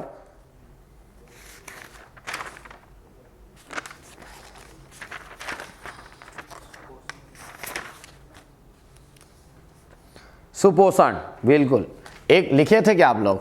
दूसरा इसी में क्या लिखना था आप लोगों को? सुपोषण, या इसी को क्या कहा जाता है? यूट्रोफिकेशन कहा जाता है। सुपोषण के माध्यम से आपको इसको समझाना है। थोड़ा बायोलॉजी में भी इसके बारे में हम लोग पढ़े रहते हैं। और एक अगर मैं बात करूं, जैव आवर्धन कहा जाता है। जैव आवर्धन का मतलब यह रहता है, अगर जल प्रदूषित हो गया तो जल में जितने भी विषाक्त तत्व हैं, विषाक्त तत्व मतलब विषैले तत्व हैं, वो जल के माध्यम से प्लांट में आ जाता है। प्लांट का जितने भी लोग भक्षण करते हैं, जितने भी लोग उसको कंज्यूम करते हैं, उनके शरीर में आ जाता है। और अगर जैविक प्रभाव बोल रहा है तो हम भी एक जीव हैं, मानव को भी और अन्य प्रजातियों को ये प्रभावित करने लग जाता है। और आज वर्तमान में इन तीनों में सबसे ज़्यादा समस्या है जैव आवर्धन। इंग्लिश में क्या कहते हैं उतना अच्छे से अभी याद नहीं आ रहा है। बायोमैग्निफिकेशन, ये एक बहुत बड़ा मुद्दा बना हुआ है अभी। जैसे कि आपने खैर वो चील वाला जो 2-4 दिन पहले एक रिपोर्ट आया था, चील मर रहे हैं, चीलों की संख्या में कमी आ रही है, और उन्होंने कहा कि उसके कारण मानवीय मृत्यु दर 5% बढ़ गई है। क्योंकि उसका शरीर, अब चीलों की संख्या में 90% कमी आ गया है, चील का संख्या कम हुआ। पीएससी में एक बार प्रश्न भी पूछा था, चीलों का संख्या कम होने का कारण क्या है। तो जो जानवरों को जो इंजेक्शन लगाया जा रहा है डाइक्लोविन, जो डाइक्लोफिलोइन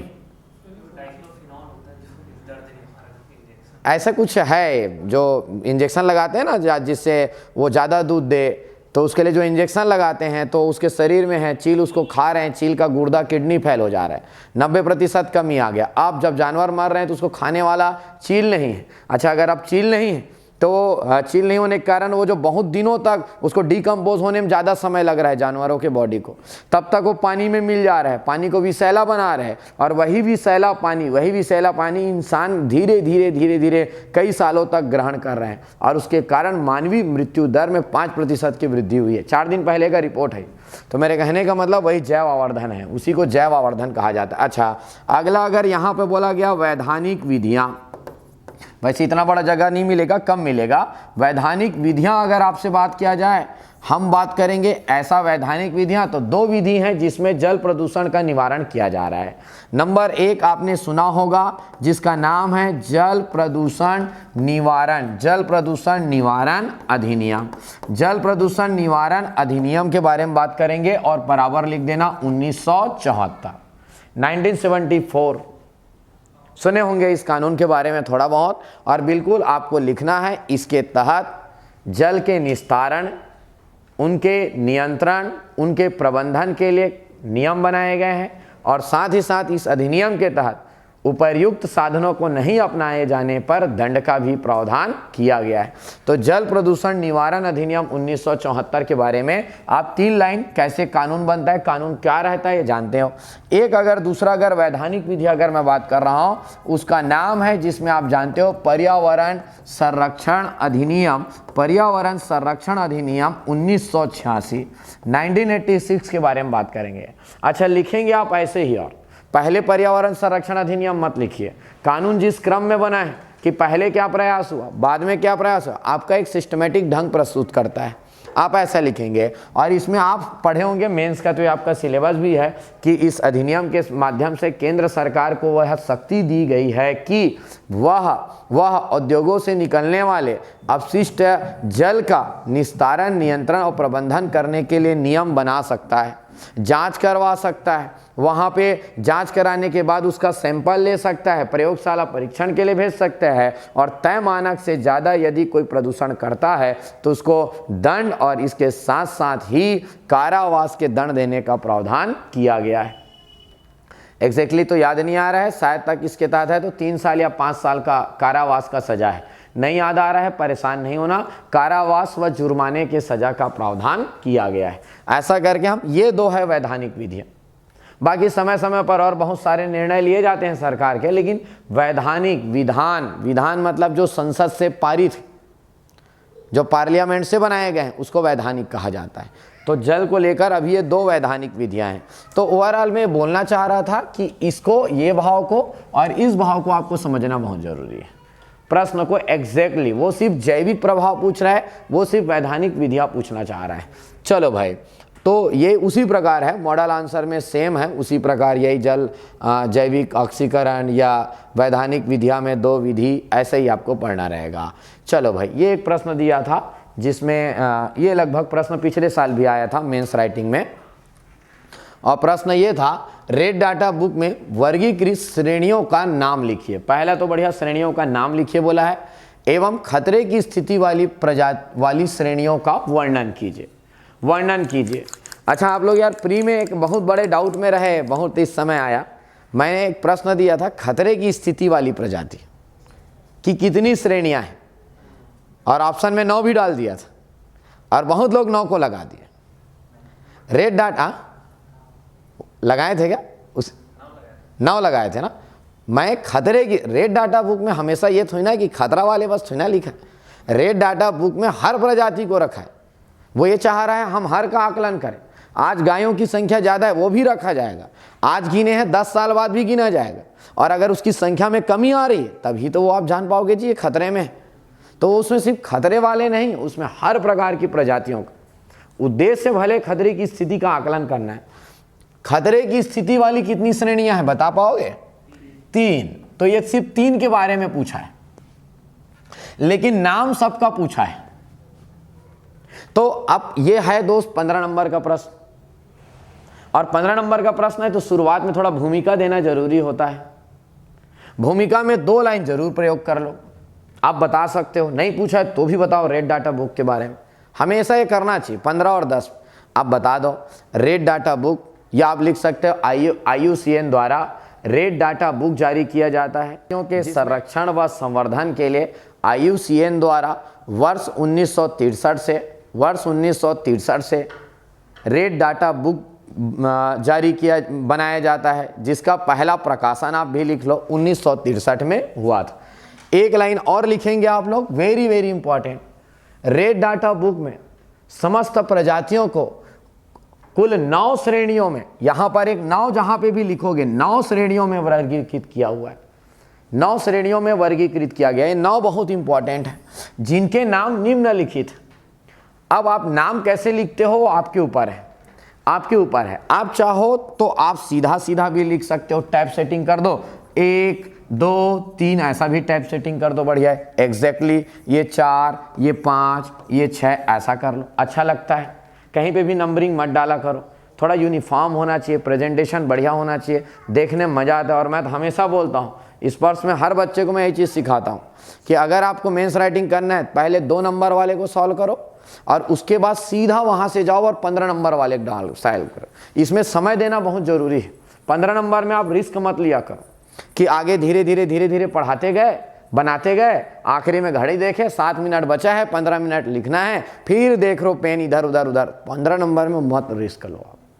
15 में 10 और 12 से कम नहीं लाओ आप। 12 तो खैर ज़्यादा देगा नहीं, 10 11 12 में जरूर आओ।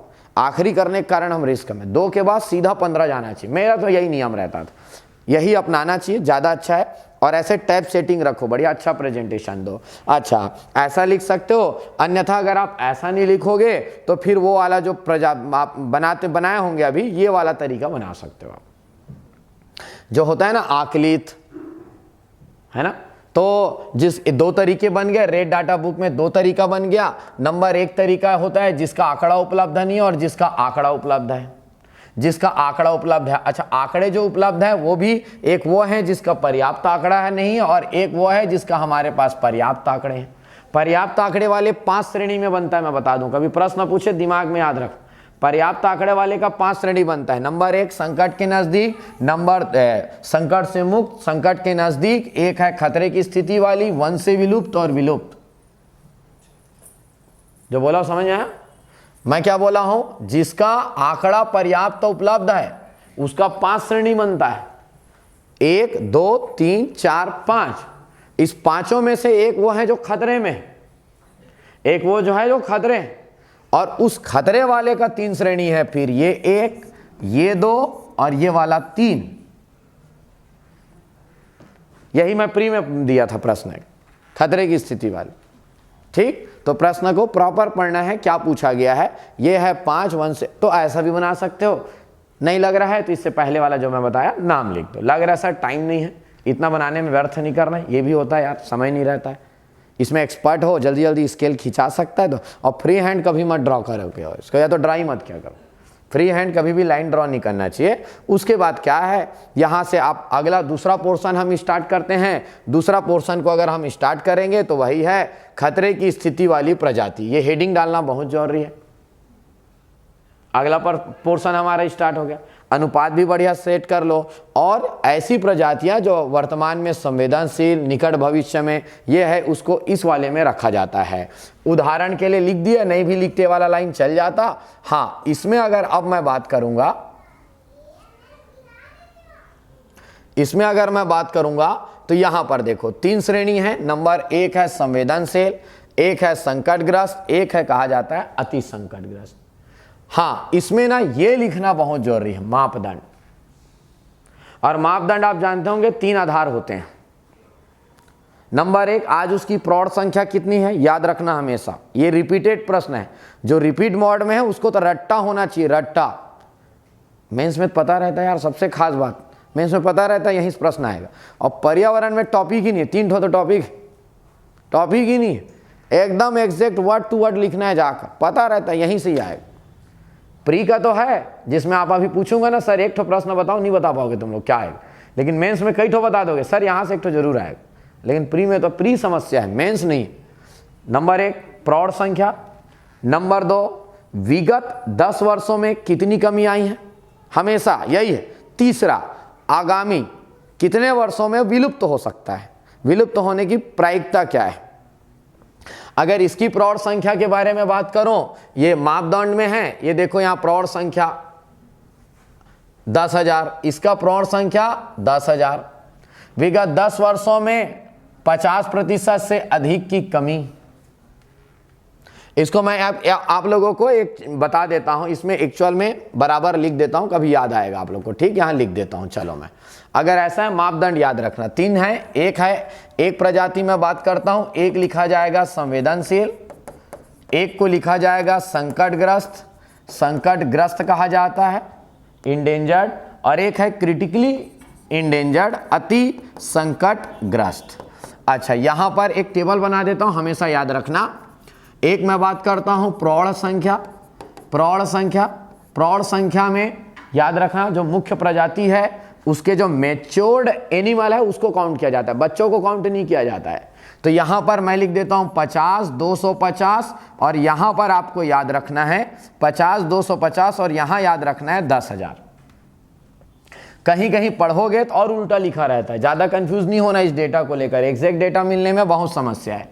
यहां पर ऐसा भी कई जगह लिखा रहेगा 250, 2500 और 10,000, ऐसा भी लिखा रहता है, ये दोनों लिखा हुआ है। आप एक किसी को भी लिख लो, गलत कोई नहीं होगा, मैं गारंटी दे रहा हूं, बस गिनने के तरीके। अच्छा, विगत 10 वर्ष को हाल याद रखना, विगत 10 वर्ष, इधर ध्यान दो, फिर लिखना आप लोग। विगत 10 वर्ष की बात करता हूं, विगत 10 वर्ष में संवेदनशील में 50% की कमी आ गई है, इसमें 70 की कमी, इसमें 90% की कमी आ गई। सोचो 10 साल में 90% का कमी आ गया।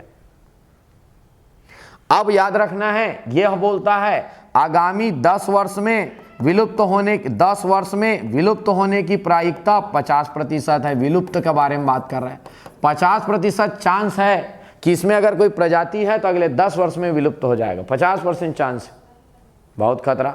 बीच वाले में हम बात करेंगे अगले 20 वर्ष में 20% चांस है कि वह विलुप्त हो सकता है। अरे उल्टा लिख दिया यार, मैं वापस जाता हूं ना, थोड़ा यहां को उल्टा लिख दिया मैं, जो देखने से भी समझ में आ गया, अति संकटग्रस्त में संख्या उल्टा लिखा गया है ना, थोड़ा इसको ठीक कर देता हूं। अब मैं उल्टा करता हूं,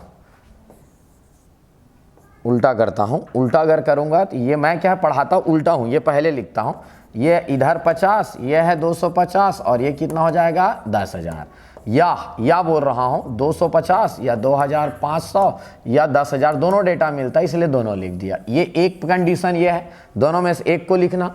ये है 90, 70, 50 हो गया, यहाँ पे 10 वर्ष में 50%, 20 वर्ष में 20%, और अगले 10 वर्ष में विलुप्त होने की प्रायिकता 20%। ये तीनों मापदंड को जो रखेगा वो अति संकटग्रस्त में, संकटग्रस्त में जो ये तीनों मापदंड को रखेगा, इसको याद रखना है, और यही मापदंड को यहाँ पे लिखना था। और प्रजातियों के नाम लिख दो आप, याद रहना बहुत जरूरी। पिछले साल आपको याद होगा, अगर याद होगा तो रेड डाटा बुक में किसी एक श्रेणी के प्रजातियों का नाम पूछा था, संकटग्रस्त प्रजातियों के नाम लिखिए बोला था, अभी जो जस्ट मेंस जिसका इंटरव्यू चल रहा है, नाम कि अब नाम में क्या है, आप भारतीयों वाले नाम को आप याद रखेंगे। आपने जैसे अभी थोड़ी देर पहले मैं शेर की पूंछ वाला बंदर, नीलगिरी ताहार का नाम लिया था, ये सब अति संकटग्रस्त श्रेणी में है, बहुत समस्या का विषय बना हुआ है।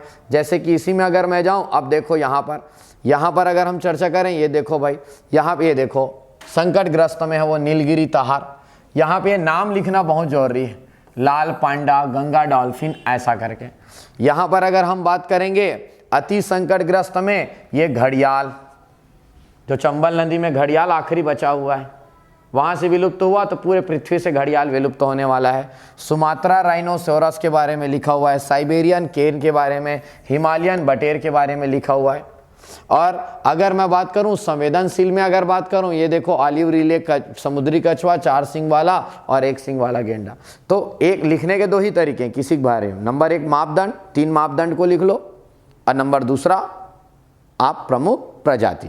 अच्छा, प्रजाति, आप विश्व के प्रजाति को परेशान नहीं होना, आपका एक ही काम है कि आप सिर्फ और सिर्फ भारतीय प्रजाति को आप लिख देंगे उसमें। अच्छा, इसमें संख्या भी आता है, अगर आप एक गूगल टाइप कर दोगे ना, संख्या भी आता है। आज वर्तमान में संकटग्रस्त में 1200 प्रजाति है, वो डेटा कभी पूछा नहीं जाता है, कभी याद मत करना। क्यों? आज 1200 हुआ, अगले साल प्रकाशन हुआ तो या तो कम हो गया या 2-4 पक्षी और ऐड हो गए, तो उसको कभी ना पूछा जाता है ना पूछा जाएगा। बस ये मापदंड याद रखना है, मापदंड और कौन से प्रजाति इसमें नाम में है। गंगा डॉल्फिन जो पटना के समीप पाया जा रहा है वो विलुप्त वाला समस्या है, तो ऐसा आपको लिखना है प्रॉपर उसी लहजे में समझते हुए, ठीक है। तो मैम से आप लोग फिर कुछ प्रश्न बचे हैं, मैम से चर्चा कर लीजिए, ठीक है। ठीक है, चल फॉर्मेट मैं आपको दूंगी। सर आपसे बाकी चीज़ों पे चर्चा कर चुके हैं, सर लेते हैं एनवायरनमेंट और मैं लेती हूँ साइंस एंड टेक्नोलॉजी। जिस प्रकार से मैंने कॉपियाँ देखी हैं उस प्रकार से मुझे ये एहसास हुआ है कि जो पूछा गया है उसको छोड़ करके जो जानते हैं वो लिखा गया है, तो मार्क्स की कमी यहाँ पे आपको देखने को मिलेगी ज़रूर, है ना। तो मैं आपसे फॉर्मेट पे चर्चा करूँगी और कंटेंट पे भी चर्चा करूँगी, ठीक है। स्टार्ट करते हैं। देखिए, पहले आपको पूछा है हार्डवेयर क्या है और हार्डवेयर के नाम लिखिए। हार्डवेयर क्या है ये आपको बताना है, हार्डवेयर के नाम लिखना है ये भी आपको बताना है, लेकिन हमको ये समझना ज़रूरी है कि प्रश्न के 2 टुकड़े हैं, है ना। तो पहले आप प्रश्न को पढ़ेंगे ध्यान से, हार्डवेयर क्या है वो आपको लिखेंगे, 1 नंबर इसका 1 नंबर इसका आप पहले ही अपने माइंड में सोच लेंगे, क्योंकि उसी ही प्रकार से ही डिस्ट्रीब्यूशन किया जाता है ना। तो हार्डवेयर क्या है हम अच्छे से जानते हैं।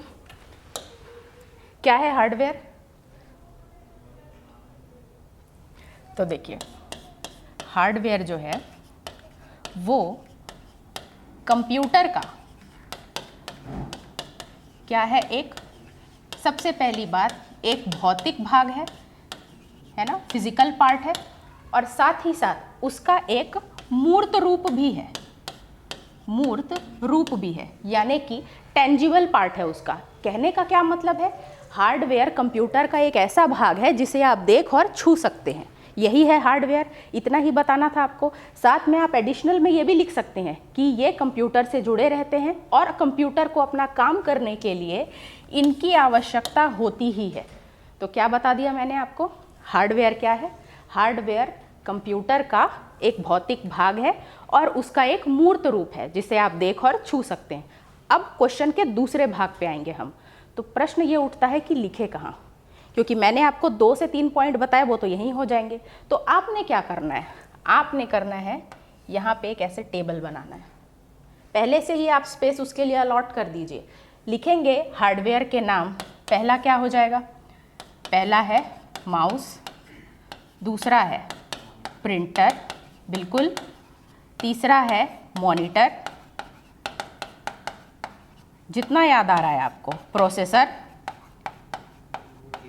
कीबोर्ड भी है,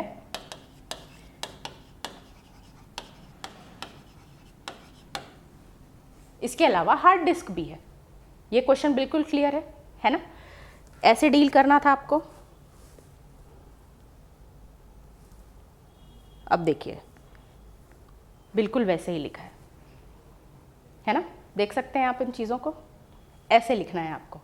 स्पेस अलॉट करना एक बहुत महत्वपूर्ण भाग है अगर आपने क्वेश्चन को 2 रूपों में देख लिया है। तो अगर आप नाम लिख सकते हैं तो बिल्कुल आप अलग से अलॉट कर देंगे उसको, ठीक है। ये वाला क्वेश्चन हुआ। अब आगे चलते हैं हम। पूछा है किन्हीं 2 फॉस्फेटिक उर्वरकों के नाम लिखिए। इस कृषि प्रौद्योगिकी से अब क्वेश्चंस आ रहे हैं, ये हमको समझने की ज़रूरत है। तो स्पेशली उर्वरक, जैव उर्वरक, इनको तो आप डिटेल से स्टडी करके ही जाइए, क्योंकि वो नाम भी पूछेगा और कई बार उसकी कार्यप्रणाली भी पूछ लेता है ना। तो अब आपको 2 फॉस्फेटिक फर्टिलाइज़र के नाम बताने हैं, लेकिन उससे पहले मैं आपको ये बताती हूँ कि फॉस्फेटिक उर्वरक है क्या। उर्वरक का उपयोग हम क्यों करते हैं? बिल्कुल, क्योंकि हर बार जब हम अपनी एक फसलों की खेप लेते हैं उसके बाद न्यूट्रिशन की थोड़ी कमी हो जाती है, इसके लिए हम क्या डालते हैं, उर्वरक डालते हैं। लेकिन ऐसे उर्वरक जिनमें फॉस्फेट की मात्रा हो उसे ही क्या कहा जा रहा है, फॉस्फेटिक उर्वरक कहा जा रहा है। इनकी ज़रूरत क्या है? फॉस्फेटिक उर्वरक को तब डाला जाता है जब आप बीज को डालने वाले रहते हैं या डालने के पश्चात फॉस्फेटिक उर्वरक का प्रयोग किया जाता है। ये क्या करता है? ये जितने भी पोषक तत्व हैं वो प्लांट में उसकी मात्रा को बढ़ा देता है।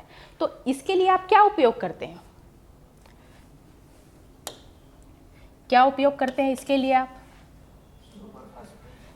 बहुत सारा है, जैसे देखिए मोनोफॉस्फेट, दूसरा है di ammonium phosphate, mono ammonium phosphate, di ammonium phosphate, इसी को आप डैप के नाम से जानते हैं। और बोलते जाइए। आप जानते हैं एनपीके, है ना? एनपीके क्या होता है? नाइट्रोजन, फॉस्फोरस और साथ में पोटेशियम। और इसका अनुपात कितना होता है ये भी पूछा जा चुका है। तो 4:2:1 ये इसका अनुपात रहता है, ये भी पूछा जा चुका है। इसके अलावा एक और है जिसको आप एसएसपी कहते हैं, सिंगल सुपर फॉस्फेट। ये सारी चीज़ें हैं। पूछा 2 है, अगर आपको ज़्यादा आता है तो आप ज़्यादा भी लिख सकते हैं। ठीक है, mono ammonium phosphate, di ammonium phosphate, SSP single super phosphate या फिर एनपीके, ये सारी चीज़ें हैं। क्यों यूज़ करते हैं ये मैंने आपको बता दिया है, कब यूज़ करते हैं ये भी मैंने आपको बता दिया है। ठीक है, चलिए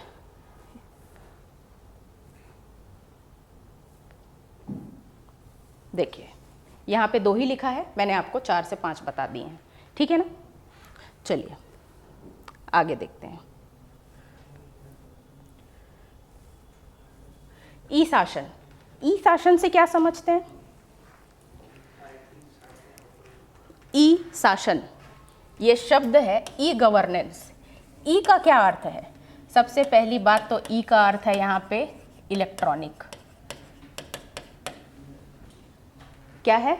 इलेक्ट्रॉनिक, है ना? तो शासन में इलेक्ट्रॉनिक कहाँ से आ गया है?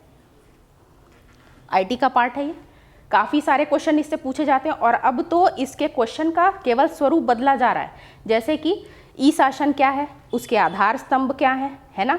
लोगों तक इसको कैसे पहुंचाया जा रहा है, इसका उपयोग आप न्याय प्रणाली में कैसे कर सकते हैं, प्रशासन में कैसे कर सकते हैं, चिकित्सा में कैसे कर सकते हैं, शिक्षा में कैसे कर सकते हैं, ये आपके बड़े क्वेश्चन बनेंगे। ये तो फिर भी छोटा क्वेश्चन था। ठीक है, तो ई गवर्नेंस यानी कि ई शासन का मतलब क्या है? ई का मतलब है इलेक्ट्रॉनिक और शासन का मतलब होता है किसी भी देश के नागरिक को सूचना या सुविधा प्रदान करने के लिए अगर आप किसी इलेक्ट्रॉनिक सूचना प्रौद्योगिकी का उपयोग कर रहे हैं, उनका समन्वित उपयोग कर रहे हैं, उनको वो सेवाएं देने के लिए, तो उसी को क्या कहा जाता है? ई शासन। तो इसमें पूछा है कि इसके आधार स्तंभ क्या हैं? आधार स्तंभ तो वही होंगे जो उसमें क्या है? इंक्लूडेड है, इन्वॉल्व है। तो इसका सबसे पहला आधार स्तंभ क्या होगा? पर्सन, जिसको हम डिनोट करते हैं पी से, जिसे कहते हैं लोग। दूसरा इसका आधार स्तंभ है प्रोसेस, लोगों तक आपने सूचना पहुंचानी है, इसलिए पहला आधार स्तंभ क्या हो गया? लोग। दूसरा है प्रोसेस, ये भी पी के लिए स्टैंड करता है, और ये है प्रक्रिया। प्रक्रिया कहने का अर्थ किस प्रकार की प्रक्रिया का उपयोग करके आप वो सूचना या सेवाएं नागरिकों तक पहुंचा रहे हैं। तीसरा हो जाएगा टेक्नोलॉजी, टी, इसे कहते हैं तकनीकी। किस प्रकार की टेक्नोलॉजी का यूज़ कर रहे हैं आप उन सर्विसेज को लोगों तक पहुंचाने के लिए। और चौथा आधार स्तंभ इसका माना गया है रिसोर्सेस। किसी भी प्रक्रिया को पूरा करने के लिए हमें संसाधनों की आवश्यकता बिल्कुल पड़ती है। तो यही है ई गवर्नेंस के 4 आधार स्तंभ। क्लियर है बिल्कुल, है ना। ई शासन का अर्थ मैंने आपको बताया है, क्या है ई शासन। ई का मतलब है इलेक्ट्रॉनिक और शासन का मतलब है कि लोगों तक, किसी भी देश के नागरिक तक सूचना या सेवा प्रदान करने के लिए आप इलेक्ट्रॉनिक उपकरण कर रहे हैं, का उपयोग कर रहे हैं, या फिर संचार या सूचना प्रौद्योगिकी का समन्वित उपयोग कर रहे हैं। तो ये 4 चीज़ें हैं। क्या है? लोग, प्रक्रिया, तकनीकी और संसाधन, इसके 4 आधार स्तंभ हैं। ठीक है,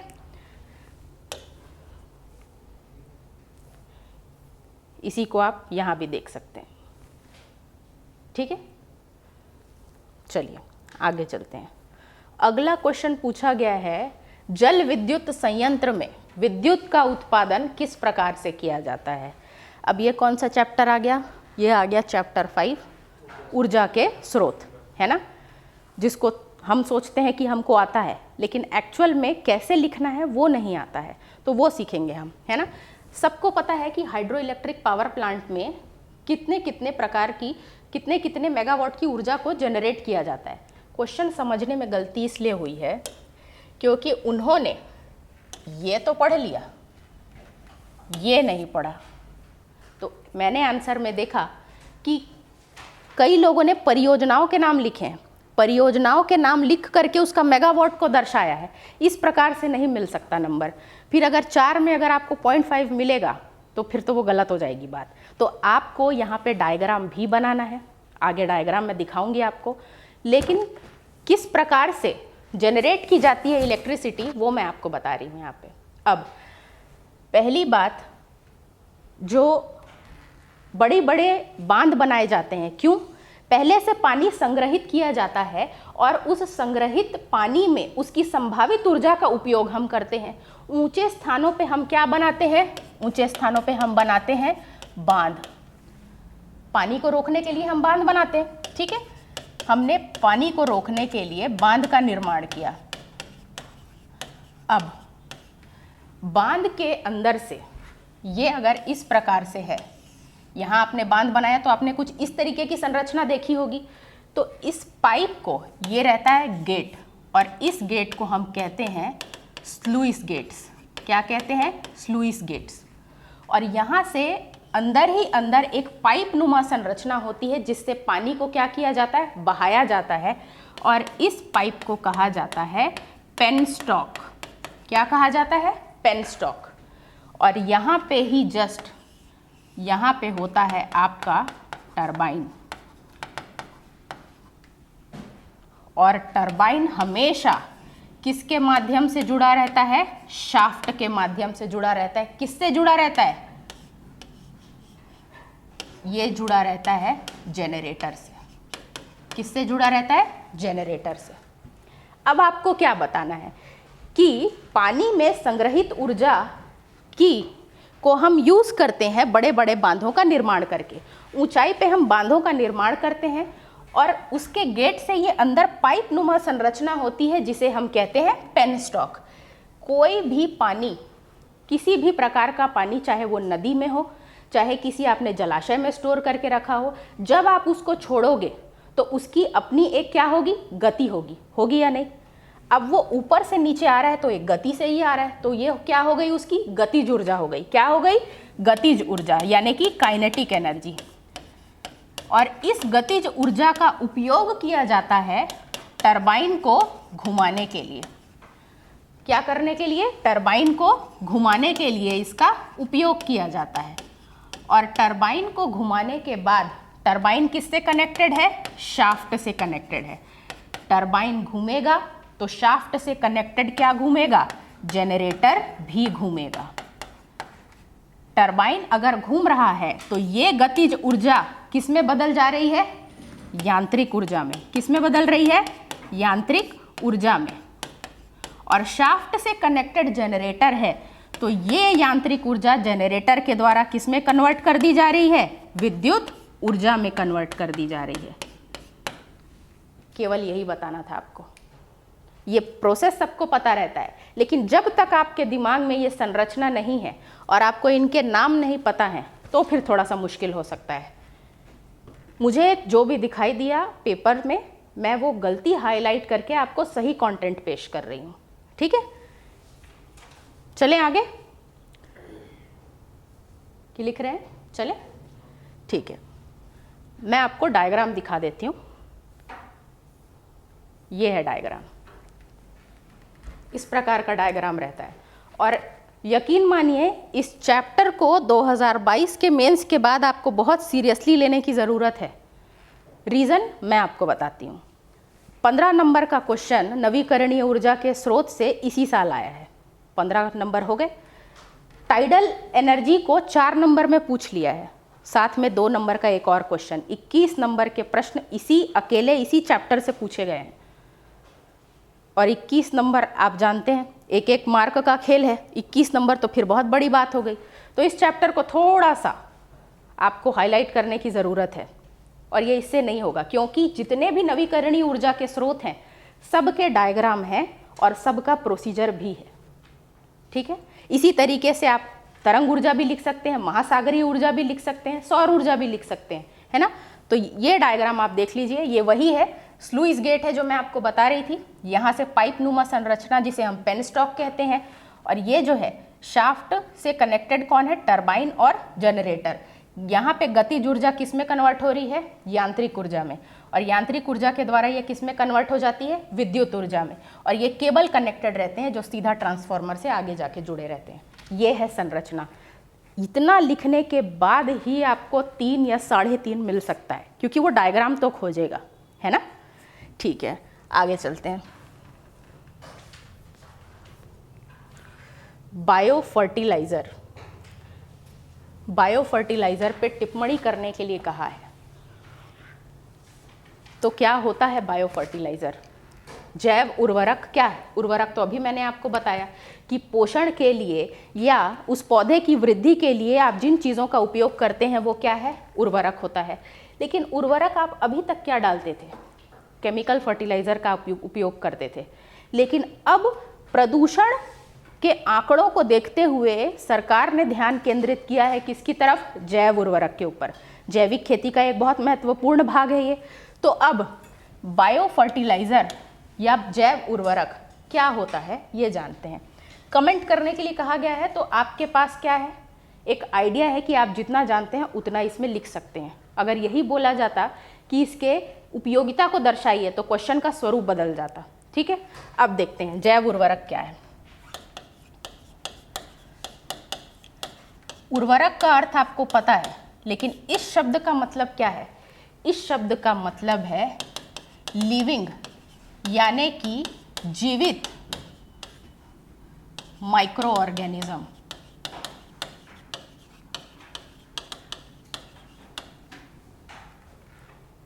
माइक्रो ऑर्गेनिज्म जो कि जीवित अवस्था में है और जो सूक्ष्म रूप से मौजूद जो जीव हैं उनका उपयोग इसमें जैव उर्वरक के रूप में किया जाता है। तो इसके अंतर्गत क्या क्या आएगा?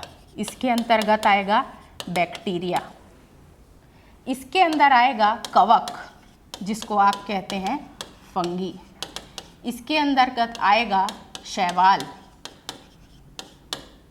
ये सारी चीज़ें आएंगी इसके अंतर्गत, है ना। तो अब इनका उपयोग आप उर्वरक के रूप में कैसे कर सकते हैं? इनका उपयोग आप कैसे कर सकते हैं? देखिए, हम क्या करते हैं, ये बैक्टीरिया और ये नील हरित शैवाल, इनका उपयोग हम उर्वरक के रूप में करते हैं। ये ऑलरेडी जो है वो मृदा में पाए जाते हैं, लेकिन इनकी उपयोगिता की आवश्यकता है ही क्यों? इनकी उपयोगिता की आवश्यकता इसलिए है क्योंकि आपके वायुमंडल में नाइट्रोजन मौजूद है। क्या मौजूद है? नाइट्रोजन मौजूद है। लेकिन ये नाइट्रोजन पौधे सीधे तौर पे कभी भी नहीं ले सकते, कभी भी इसे सीधे तौर पे अवशोषित नहीं किया जा सकता। तो इस नाइट्रोजन को करना पड़ता है स्थिर, जिसे आप कहते हो नाइट्रोजन स्थिरीकरण की प्रक्रिया। और नाइट्रोजन स्थिरीकरण की प्रक्रिया के बाद इसे आप कन्वर्ट करते हो अमोनिया में, और ये अमोनिया जो पौधे हैं वो इसी रूप में नाइट्रोजन को अवशोषित कर सकते हैं। इसलिए हमें नाइट्रोजन स्थिरीकरण की प्रक्रिया से गुजरना पड़ता है। ये एक रासायनिक प्रक्रिया है, लेकिन इसमें कुछ माइक्रो ऑर्गेनिज्म का यूज आप करते हो, जैसे कि नाम है आपका राइजोबियम। नाम सुना होगा आपने, बिल्कुल। राइजोबियम क्या है? राइजोबियम एक बैक्टीरिया है। राइजोबियम एक बैक्टीरिया है जो क्या करता है? जो पौधों के जड़ों से जाके अटैच हो जाता है। ये अगर पौधा है तो ये राइजोबियम क्या करेगा? इसके जड़ों से जाके अटैच हो जाएगा और यहाँ पे बना लेगा गांठ। किसका निर्माण करेगा? गांठ, यानी कि इसी ही हम इंग्लिश में कहते हैं नोड्यूल। जड़ों में जाके ये गांठों का निर्माण करता है और गांठों के निर्माण को करने के बाद ये इसी नाइट्रोजन को किस में कन्वर्ट कर देता है? अमोनिया में। और ये अमोनिया को यूज़ कौन करता है? पौधा यूज़ करता है। और यही अमोनिया पौधा यूज़ करने के बाद इसकी वृद्धि में बहुत ज़्यादा सहायता करता है। इसीलिए नाइट्रोजन स्थिरीकरण की प्रक्रिया आवश्यक है। तो अब आप क्या करते हैं? इस राइजोबियम तो एक नाम हो गया बैक्टीरिया, लेकिन इसके अलावा आप क्या कर सकते हैं?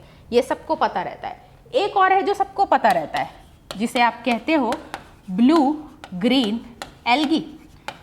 हिंदी में हम कहते हैं नील हरित शैवाल। लेकिन कुछ ऐसे नाम हैं जो नहीं पता रहते हैं, जैसे कि लिख लेंगे आप नॉस्टॉक, आप यहाँ पे लिखेंगे अज़ैटोबैक्टर,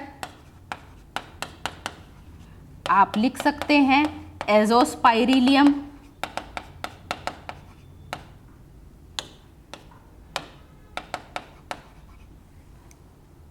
ये सारी चीज़ें आप यूज़ कर सकते हैं। ये है काफ़ी नाम। तो आपको मैंने बता दिया कि बायो फर्टिलाइज़र क्या होता है। और जैव उर्वरक का उपयोग किया ही इसलिए जाता है क्योंकि आप वायुमंडलीय नाइट्रोजन को स्थिर करके उसका बदलाव करते हैं किस में? अमोनिया में। और अमोनिया ही वो रूप है जिसको पौधा यूज़ कर सकता है और वो उसकी वृद्धि में सहायता करता है। और आपको केवल ये नाम देने हैं। मैं गारंटी देती हूँ 3 से 3.5 नंबर फिक्स हैं आपके, क्योंकि इतना भी नहीं पता रहता। ठीक है, चलिए आगे चलते हैं। ये देख लीजिए, कुछ इस प्रकार से लिखना है। एक चीज़ हमेशा याद रखेंगे, अगर आपने जितने भी हिस्से किए हैं अपने आंसर के, ये बनाना आप कभी नहीं भूलेंगे। बैक्टीरिया के नाम अगर लिख रहे हैं तो यहाँ लिखिए बैक्टीरिया के नाम या सूक्ष्म जीवाणुओं के प्रकार, और फिर नाम बताना शुरू कीजिए। और एक एक नाम को आप हाईलाइट करना नहीं भूलेंगे। जब आपको कुछ एक्स्ट्रा पता है, अगर आपको दूसरे से अपनी कॉपी अलग करनी है और आपकी कॉपी में आपको अगर 100% पता है कि आपके कॉपी में कुछ ऐसी चीज़ें हैं जो बाकियों की कॉपी में नहीं होंगी, तो आप हाईलाइट कीजिए उस चीज़ को। आप हाईलाइट करेंगे तो जितना नंबर आपको मिलेगा उतना ही नंबर सामने वाले का कटेगा भी, ये याद रखिए। ठीक है, चलिए अब यहाँ पे एक क्वेश्चन पूछा गया है, फिर से आईटी का क्वेश्चन आया है कि प्रशासन में सूचना प्रौद्योगिकी की भूमिका पर प्रकाश डालिए। क्या हो सकता है? सूचना प्रौद्योगिकी का उपयोग प्रशासन में किस प्रकार से कर सकते हैं हम? पहली बात तो ये जानना आवश्यक है कि सूचना प्रौद्योगिकी है क्या। तो क्या है सूचना प्रौद्योगिकी? सूचना प्रौद्योगिकी का अर्थ होता है, इंफॉर्मेशन टेक्नोलॉजी का ये मतलब है कि आप किसी भी प्रकार की सूचना को संचित या संप्रेषित करने के लिए अगर आप किसी इलेक्ट्रॉनिक उपकरण का उपयोग कर रहे हैं, उसे ही आप क्या कहते हैं? सूचना प्रौद्योगिकी। मैं लिख भी देती हूँ।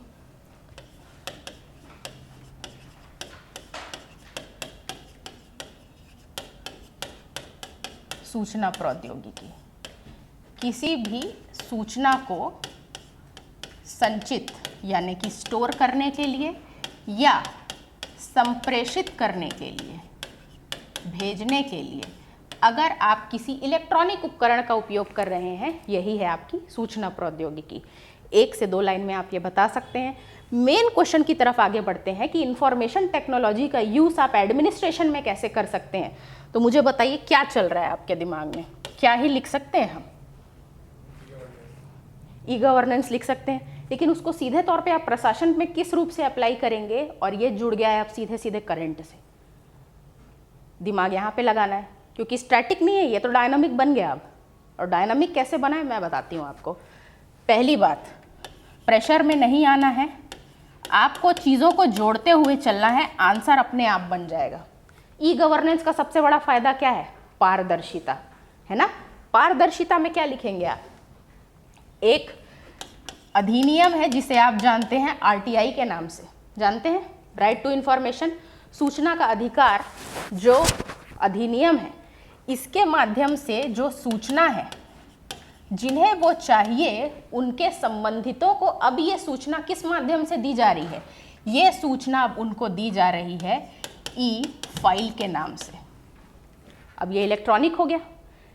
ई फाइल के माध्यम से अगर उनको सूचना दी जा रही है, इसका मतलब क्या आप ये कह सकते हैं कि कोई भी चीज़ डिजिटल हो गई तो अब उसमें क्या आ गई? पारदर्शिता आ गई बिल्कुल। इसके अलावा आप क्या लिख सकते हैं? अगर आप कहीं कर की अदायगी कर रहे हैं, अगर आप कर कहीं पटा रहे हैं और अगर आप उसमें सूचना प्रौद्योगिकी का प्रयोग कर रहे हैं तो यहाँ पे भी पारदर्शिता आएगी या नहीं, है ना। अगर आपको किसी चीज़ का रिफंड आना है और वो इलेक्ट्रॉनिक माध्यम से आ रहा है तो वो उसकी गति क्या होगी? तेज़ होगी। मानते हैं इस चीज़ को। और कोई भी काम अगर मशीन के द्वारा किया जा रहा है तो क्या मैं ये कह सकती हूँ कि उसमें त्रुटि की संभावना कम होगी? बिल्कुल होगी। तो ये सारी चीज़ों से क्या आ रही है? पारदर्शिता आ रही है। और एक बार पारदर्शिता आई तो सरकार की जवाबदेहिता बढ़ जाती है, और सरकार की जवाबदेहिता अगर बढ़ेगी तो क्या होगा? आपको मिलेगा एक रेस्पॉन्सिबल गवर्नमेंट। तो ये सीधे तौर पे जोड़ दिया मैंने, समझ पा रहे हैं आप इन चीज़ों को? ठीक। दूसरे नंबर पे आपको दिखानी है जन भागीदारी। जन भागीदारी कैसे? इंफॉर्मेशन टेक्नोलॉजी यानी कि सूचना प्रौद्योगिकी के माध्यम से सरकार जो है अब वो सीधे सीधे किससे कनेक्ट कर पा रही है? जनता से। क्या इसका एग्जाम्पल हम छत्तीसगढ़ में कोई योजना से पेश कर सकते हैं? बिल्कुल कर सकते हैं। नाम क्या है? मितान योजना, हाँ या नहीं? बिल्कुल। तीसरा, अब देखिए अपकमिंग इलेक्शंस है क्या, है या नहीं? चुनाव 2024 का चुनाव है, लेकिन निष्पक्ष चुनाव हो इसके लिए क्या किया गया है? इसी सूचना प्रौद्योगिकी का प्रयोग करके चुनाव आयोग ने, जो चुनाव आयोग है, इलेक्शन कमीशन है, उसने लॉन्च किया है ई एपिक पोर्टल। इसके बारे में पढ़िएगा आप। ई एपिक पोर्टल लॉन्च किया गया है जिसके माध्यम से वोटरों की संख्या में तो वृद्धि होगी ही होगी, साथ में एक स्वच्छ और निष्पक्ष चुनाव देखने को आपको मिलेगा। तो ये है सूचना प्रौद्योगिकी का प्रयोग प्रशासन में, जिसके जरिए एक निष्पक्ष चुनाव की संभावना जाहिर की जा रही है। आगे इसी के माध्यम से आप क्या कर सकते हैं? योजनाओं का क्रियान्वयन भी कर सकते हैं। योजनाओं का क्रियान्वयन भी कर सकते हैं। कैसे? ई मनरेगा ये एक सॉफ्टवेयर है जो लॉन्च किया गया है। साथ ही साथ एक और सॉफ्टवेयर है जिसका नाम है सिक्योर सॉफ्टवेयर। ई सिक्योर सॉफ्टवेयर नाम है। इन दो सॉफ्टवेयरों के माध्यम से जो मनरेगा के हितग्राही हैं उनको उनका वेतन सीधा उनके खाते में भेजा जा रहा है। क्या ये बात समझ पा रहे हैं आप? ठीक है। योजनाओं का क्रियान्वयन यानी कि जो मनरेगा नाम की योजना चल रही है उसमें जो हितग्राही हैं उनको उनका जो वेतन है वो सीधे तौर पे उनके खाते में इस माध्यम से भेजा जा रहा है। अगला, स्थानीय स्वशासन में भी ये हेल्प करता है।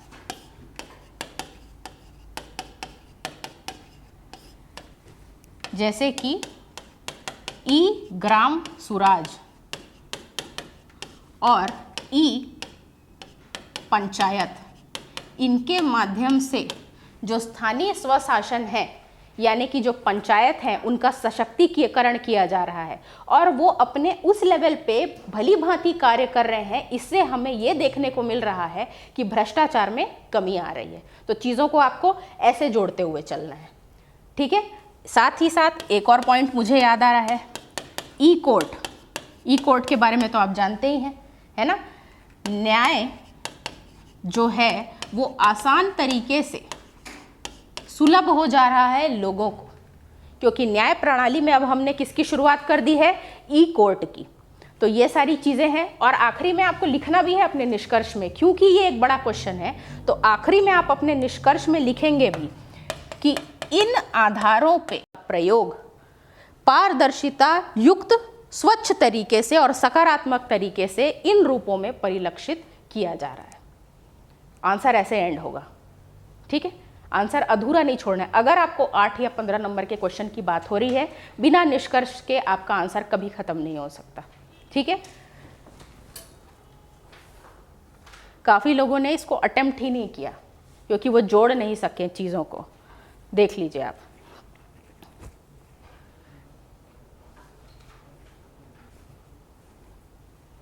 ये है निष्कर्ष इस प्रकार से। और भी काफी सारे पॉइंट हैं, ये तो ऑन द स्पॉट आपको जितने याद आए उतने कम है, ये तो है ना, ठीक है। देख रहे हैं थोड़ा सा कि चलें आगे, चलते।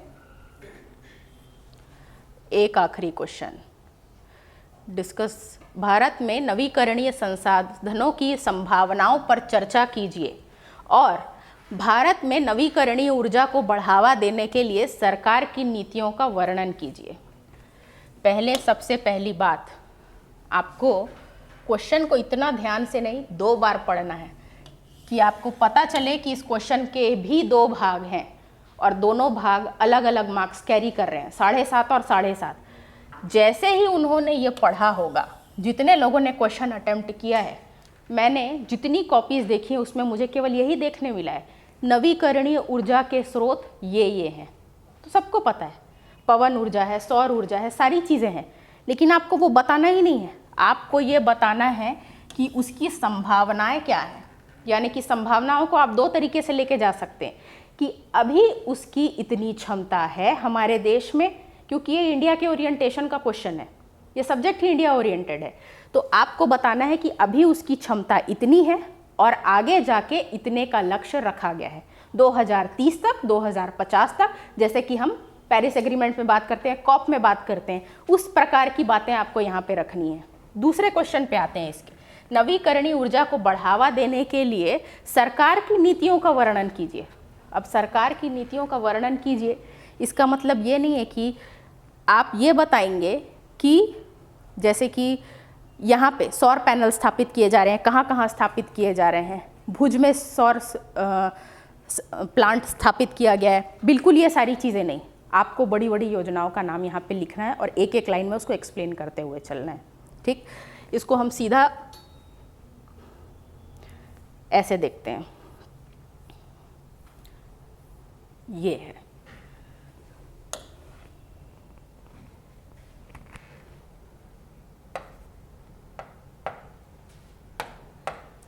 देखिए नवीकरणीय संसाधन। नवीकरणीय संसाधन वो हैं जिन्हें आप या तो भौतिक या रासायनिक तरीकों से दोबारा उत्पन्न कर सकते हैं, है ना, जिनकी आपूर्ति क्या है, असीमित है, और ये बार बार इनका नवीनीकरण किया जा सकता है इन्हें, इसलिए इन्हें क्या कहते हैं, नवीकरणीय संसाधन। यूजुअली लोगों को पवन, सौर ऊर्जा ये सब पता रहता है, लेकिन सौर ऊर्जा के अंतर्गत भी इस चैप्टर में हम फोटोवोल्टेइक सेल और सोलार पॉन्ड को पढ़ते हैं, सौर तालाब को पढ़ते हैं, ये नहीं पता रहता। दूसरी चीज़, सबको पता है कि पवन ऊर्जा है, लेकिन पवन ऊर्जा कहाँ कहाँ स्थापित है ये भी नहीं पता है। भूतापीय ऊर्जा के बारे में किसी ने बात नहीं की है, बायोमास के बारे में किसी ने बात नहीं की है, तो ये सारी चीज़ें हैं। अच्छा, उदाहरण के तौर पे ये है सौर ऊर्जा, पवन ऊर्जा, भूतापीय ऊर्जा, महासागरीय ऊर्जा। महासागरीय ऊर्जा फिर से 3 पार्ट में डिवाइडेड है, और मैं आपको बता रही हूँ अगला ये क्वेश्चन बिल्कुल बनेगा जिसे हम कहते हैं ओटेक। जानते हैं ओटेक क्या है? ओशियन थर्मल एनर्जी कन्वर्जन, महासागरीय ऊर्जा तापीय रूपांतरण। इसका पूरा का पूरा प्रोसेस है, ये अलग से क्वेश्चन बनता है, अकेले 15 नंबर का क्वेश्चन बन सकता है, वो इतना ताकतवर क्वेश्चन है। जल विद्युत ऊर्जा जो थोड़ी देर पहले मैंने आपको बताया, बायोमास क्या है, ये सबका उल्लेख मुझे नहीं मिला है कहीं भी। अब भारत में नवीकरणीय संसाधनों की संभावनाएं क्या है, तो सौर ऊर्जा में जो मैंने आपको बताया था बिल्कुल वही, कि वर्तमान में भारत में इसकी स्थापित क्षमता 67 गीगावाट है। नहीं भी याद आ रहा है इतना, 65 67 तो आप लिख ही सकते हैं। अन्य नवीनीकरण ऊर्जा जो ये बिल्कुल लेटेस्ट डेटा है, जुलाई 2023 का डेटा है ये, कि भारत में पवन ऊर्जा इतना है उसका गीगावाट। दूसरा है बायोमास का 10.2, बड़े हाइड्रो पावर प्लांट का इतना, छोटे का 4 पॉइंट इतना। अब अपशिष्ट से भी हम बनाते हैं, अपशिष्ट यानी कि जो आपके किचन से जो कचरा निकलता है वही बायोमास है, उसे ही 4 तरीकों से अलग अलग यूज़ करके आप इलेक्ट्रिसिटी का निर्माण करते हैं। तो ये है। अब जलवायु, ये इम्पॉर्टेंट पॉइंट है जो किसी की कॉपी में मुझे नहीं मिला है। जलवायु परिवर्तन से निपटने के लिए, साथ ही साथ आप ग्लोबल वार्मिंग को कम करने के लिए सरकार ने लक्ष्य रखा है, कहाँ तक का? 2030 तक का लक्ष्य रखा है। हमेशा 2030 तक की बात हो रही है। 500 गीगावाट नवीकरणीय ऊर्जा से उत्पन्न करने का, जिसमें से 140 किसका होगा? पवन ऊर्जा का, और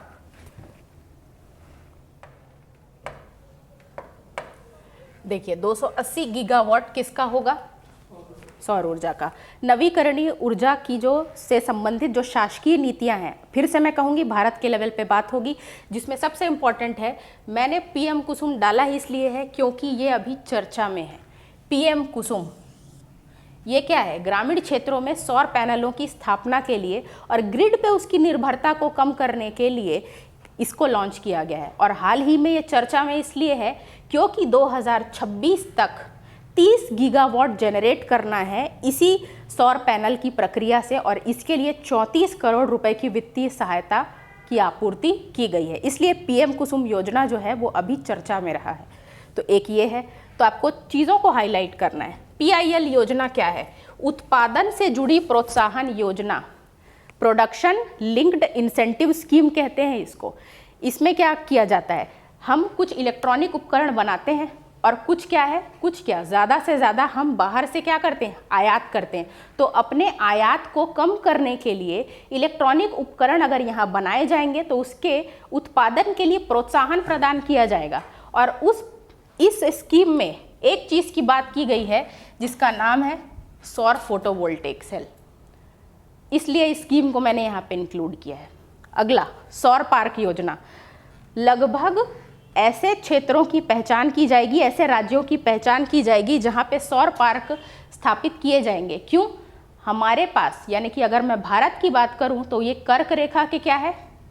कर्क रेखा इसके बीच से गुजरती है, तो इसीलिए इसका तापमान क्या रहता है? साल भर इतना तो रहता है कि हम इससे इलेक्ट्रिसिटी जनरेट कर लें। इसीलिए सौर पार्क योजना लाई गई है ताकि सोलार पार्क यहाँ पे स्थापित किया जा सके। कुछ जगहों पे आप देखेंगे भी। हाइड्रोजन मिशन, हाइड्रोजन क्यों लेके आया जा रहा है? क्यों हाइड्रोजन पे बात हो रही है इतनी कि हाइड्रोजन मिशन लॉन्च किया गया है? ग्रीन हाइड्रोजन पे इतनी बात हो रही है क्योंकि हाइड्रोजन इसलिए लॉन्च किया जा रहा है, इसलिए इसको लाया जा रहा है क्योंकि ये एक हल्का गैस है। दूसरा चीज़, हाइड्रोजन को आप आप किसके ज़रिए हाइड्रोजन को लेके आ रहे हो? जो आप जीवाश्म ईंधनों का उपयोग करते हो जैसे कि कोयला, और उसमें से सबसे ज़्यादा क्या निकलता है? ग्रीन हाउस गैसेस, ये उत्सर्जित करती हैं। उनको कम करने के लिए हाइड्रोजन का उपयोग किया जा रहा है। तो इसलिए आपने हाइड्रोजन मिशन को यहाँ पे लिखना है। राष्ट्रीय पवन सौर हाइब्रिड नीति, इसमें क्या करना है? जो पवन और सौर ऊर्जा के प्लांट्स आप अगर बैठा रहे हैं तो उसके अवसंरचना के लिए ये जो है एक ढांचा प्रदान करती है, इसलिए इसको आपको इंक्लूड करना है। ये एक नीति है। साथ ही साथ राष्ट्रीय अपतटीय पवन ऊर्जा नीति, यहाँ पे जो सोलार प्लांट्स हैं या फिर पवन ऊर्जा है जो चक्की से अगर घूमेगी तो इलेक्ट्रिसिटी प्रोड्यूस होगा, उसको आप अपतटीय क्षेत्र में स्थापित करेंगे क्योंकि वहाँ पे हवा क्या होती है? बहुत तेज़ चलती है। और हमारे पास कोस्ट लाइन कितना है? 76.7616 इतना है, तो वहाँ से काफ़ी इलेक्ट्रिसिटी जनरेट हो सकती है। उसकी अपार संभावना को देखते हुए हमने इस नीति का उल्लेख यहाँ पे किया है। साथ ही साथ आप ईसा का उपयोग भी कर सकते हैं। ईसा क्या है? Solar alliance, international solar alliance. इसका उपयोग इसलिए आप यहाँ पे कर सकते हैं क्योंकि इसको लॉन्च करने वाला भारत ही पहला देश था और अब काफ़ी देश इसमें ऐड होते जा रहे हैं, है ना। और एक नवीकरणीय ऊर्जा मंत्रालय है भारत में और उसकी स्थापना 1992 में हुई थी। और इस प्रकार के नवीकरणीय ऊर्जा का मंत्रालय स्थापित करना भारत करने वाला भारत पहला देश है। ये दर्शाता है कि भारत नवीकरणीय ऊर्जा के स्रोतों को लेकर कितना गंभीर है, कितना चिंतनीय मुद्दा है ये सारी चीज़ों का उल्लेख आप करेंगे, तब आपका आंसर कंप्लीट होगा। ठीक है, तो ये था फॉर्मेट और ये था कंटेंट। अगर आपको लगता है कि इसी प्रकार से कोई और भी क्वेश्चन है जिन पे आपको डाउट हो सकता है प्रीवियस ईयर में या जो इस साल भी आए हैं, तो आप लिख के बिल्कुल लेके आ सकते हैं। अगर कंटेंट नहीं है तो भी आप बता सकते हैं। ठीक है।